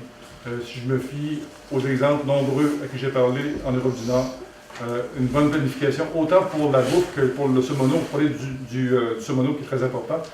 Vous imaginez aussi qu'il ne faut pas manquer de bouffe dans les entrepôts. Donc, c'est vraiment un exercice de planification assez strict qui fait en sorte qu'il faut être capable de lancer la production. Mais moi, je parle, lui qui va produire des saumonos. Présentement, on n'a pas le droit d'importer d'œufs au Québec de saumon. Vous devez être au courant aussi. Oui. Vous savez à peu près les délais que ça peut prendre à avoir ces autorisations-là. Oui. Si c'est possible en plus. Donc, la pierre, en tout cas. La problématique reste la production de saumono pour démarrer un projet comme ça. Donc, si on ne peut pas produire de saumono au Québec, on va les acheter, des saumonos qui viennent de l'extérieur. C'est ça, vous n'avez pas le droit. Parce que présentement, on n'a pas le droit d'entrer de saumon vivant au Québec. À mon avis, ça ne passera pas à Montréal, ils ont tous des maladies. Donc, il y a une problématique de production de saumono. C'est pour ça que j'aurais aimé que vous arrêtiez. Mais ça fait partie des choses qu'on doit régler au cours des 15 prochains mois. Puis, les échos que j'en ai, c'est qu'on va trouver des solutions. Je parlais des gens de Pêche et Océan et des gens du MAPAC qui me disaient, regardez, c'est le genre de développement qu'on veut au Québec, fait qu'on va essayer de pousser tout le monde dans le même sens. Mais il y a plusieurs problèmes. Il y a 7 plans d'action qu'on fait avancer de front, puis ça en fait la question de l'approvisionnement s'en vient. Il y avait d'autres questions, je pense. Mademoiselle, dans le fond, si on résume... Excusez-moi, monsieur, juste après. Si on résume les conditions à votre implantation ici, dans l'ordre, ce sont lesquelles? La première condition de toutes, on est ici ce soir pour parler d'acceptabilité sociale. On est sur ça depuis un mois, et c'était ça. L'autre condition qui a été remplie, c'est d'avoir un lieu avec un très haut potentiel. Par après, c'est question de travail, d'aller attacher tous les permis, d'aller attacher toutes les questions de marché, d'approvisionnement, de faire avancer ce que j'appelle mes 7 plans d'action pour arriver d'ici 15 mois à être prêt partout, d'avoir un go, le mot go en bas des sites, et pouvoir lancer le chantier. Donc, il y a beaucoup de choses qu'on fait avancer en même temps, mais les conditions les plus critiques, on les avait réglées avant d'arriver ici. D'avoir la bonne technologie, d'avoir la capacité financière, d'avoir le lieu. Donc, ce soir, on avait tout ça. Et c'est pour ça qu'on était capable de vous parler. Donc, vu qu'il n'y avait pas de personne avec des pancartes en train de faire du spectacle aujourd'hui, ça veut dire que les chances sont quand même bonnes. Oui. Ce que j'entends de la salle ce soir, puis des rencontres, parce qu'on a rencontré beaucoup de gens depuis un mois, c'est que c'est ce genre de projet-là que la région désirait avoir. Et comme vous dites, j'ai pas vu de groupe de pression qui nous ont dit on n'en veut sous aucune considération. On a vu des gens de différents groupes, on a vu des gens du Crégime, on a vu des gens de différents horizons, et on pense que c'est le genre de projet que le Exclusive voulait avoir. Monsieur, je m'excuse de vous avoir coupé la parole. Pas de compte aucune. Bernard Savage, les consultants Savage-Leton de Grande-Rivière. La partie Leton dans Savage-Leton, c'est Laurent Leton, ingénieur de Grande-Rivière. Je suis certain que s'il n'était pas en voyage en Chine présentement, il serait venu de Mascouche pour assister à cette réunion-ci, qui est très particulière. Je l'ai vu à travers votre offre de venir à la réunion dans le hall. Je voulais seulement faire une petite intervention, une seulement. Ce que j'ai compris des questions et réponses, c'est très satisfaisant dans mon esprit à moi. Et puis, vous, de Can Aquaculture, un projet fantastique à date sur papier. Maintenant, vous considérez sûrement un degré de réussite à date de maintenant. Je suis certain que la communauté ici, les acteurs du milieu, sont anxieux de participer dans le reste de la réussite. Ce qui est valorisant d'entendre et de penser que l'avenir est en avant. Et puis la vision des choses est très bien sûrement reçue, entre autres de ma part sur une chose. Ce que je veux ajouter tout simplement, c'est que dans l'événement du parc de pêche de Grande-Rivière, j'ai été à Grande-Rivière depuis 1974. Je suis un Gaspésien du secteur de Gaspé, d'où je suis parmi mes semblables à plusieurs points de vue, c'est certain. Et puis, dans l'événement du parc de pêche, quand la ville de Grande-Rivière a fait l'amenée d'eau, qui est celle de maintenant, j'étais gérant de construction pour Buisson Construction, l'amenée d'eau au parc de pêche. Dans la partie du parc de pêche, donc, la prise d'eau de mer a été mise en place par Sarah et Thibault. Et puis, ça a été fait par des gens du milieu en plus. Nous, on était les concepteurs et les exécutants des travaux. Et puis, il reste pour moi que la seule chose que je vais ajouter, c'est que dans le développement du parc de pêche, il y a le projet connexe d'aménagement de l'estuaire, l'aménagement polyvalent de l'estuaire de la rivière de Grande-Rivière, qui est sur papier depuis le sommet économique de 88, avec implantation, pas implantation, mais possibilité de réalisation en 92 lors de la biennale. Et puis le projet ne s'est pas réalisé. Peut-être que présentement, on a une opportunité en or de mettre tout ça ensemble avec les besoins de votre projet. Et puis, à ce moment-là, si vous manquez de terrain, disons, pour vous installer, moi, j'ai tracé une petite ligne ici sur les côtes du Large, qui est le journal municipal. J'ai tracé une petite ligne, parce que je l'ai en tête depuis longtemps, entre le front de quai actuel et la prolongation du front de quai actuel vers la rive, qui vous enligne vers la propriété de M. Imbeau, et puis qui vise vis-à-vis le clocher de l'église à peu près. Ce sera juste là un agrandissement de l'aire que vous voyez présentement, d'environ au moins 10 000 pieds carrés. Donc, ça concordera bien avec le projet d'aménagement promenade et piste cyclable qui ira de la maison des jeunes jusqu'au parc de pêche.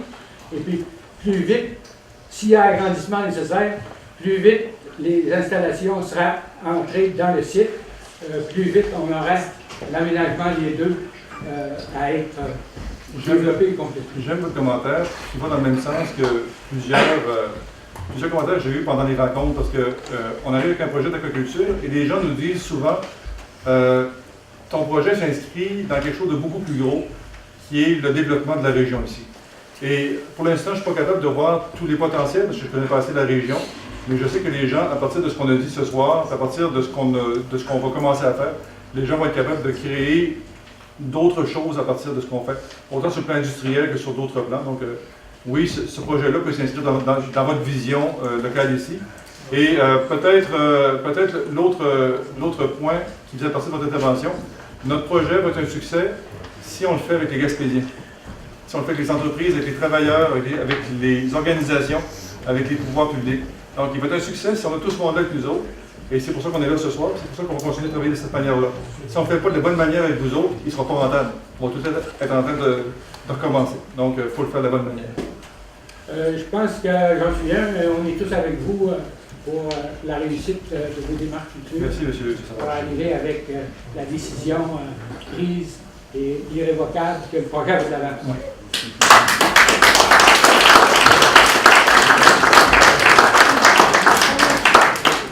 Est-ce qu'on peut conclure que vous allez prioriser des entrepreneurs d'ici, des employés d'ici? C'est clair. C'est clair. Et c'est pas parce qu'on est généreux, là. C'est beaucoup plus rentable pour nous autres d'avoir du monde originaire d'ici qui travaille et qui font une carrière chez nous que d'être en recrutement toutes les... Quelqu'un disait aujourd'hui que les gens changeaient souvent de job à tous les 38 mois, 3,4 années, ou une affaire comme ça. Ben, c'est pas rentable d'aller en recrutement sur les 8 postes toutes les 3,4 années. Et on pense qu'on va avoir une plus grande fidélisation avec les gens originaires d'ici que les gens d'ailleurs. Donc, c'est pas juste, c'est pas parce qu'on est généreux, c'est parce que c'est mieux de le faire comme ça, c'est plus rentable pour tout le monde. Là, je vois du monde qui fait ça. Il commence à faire chaud. Donc, on a de l'eau, on a du café. Je te laisse. Merci à tout le monde d'être venu ce soir.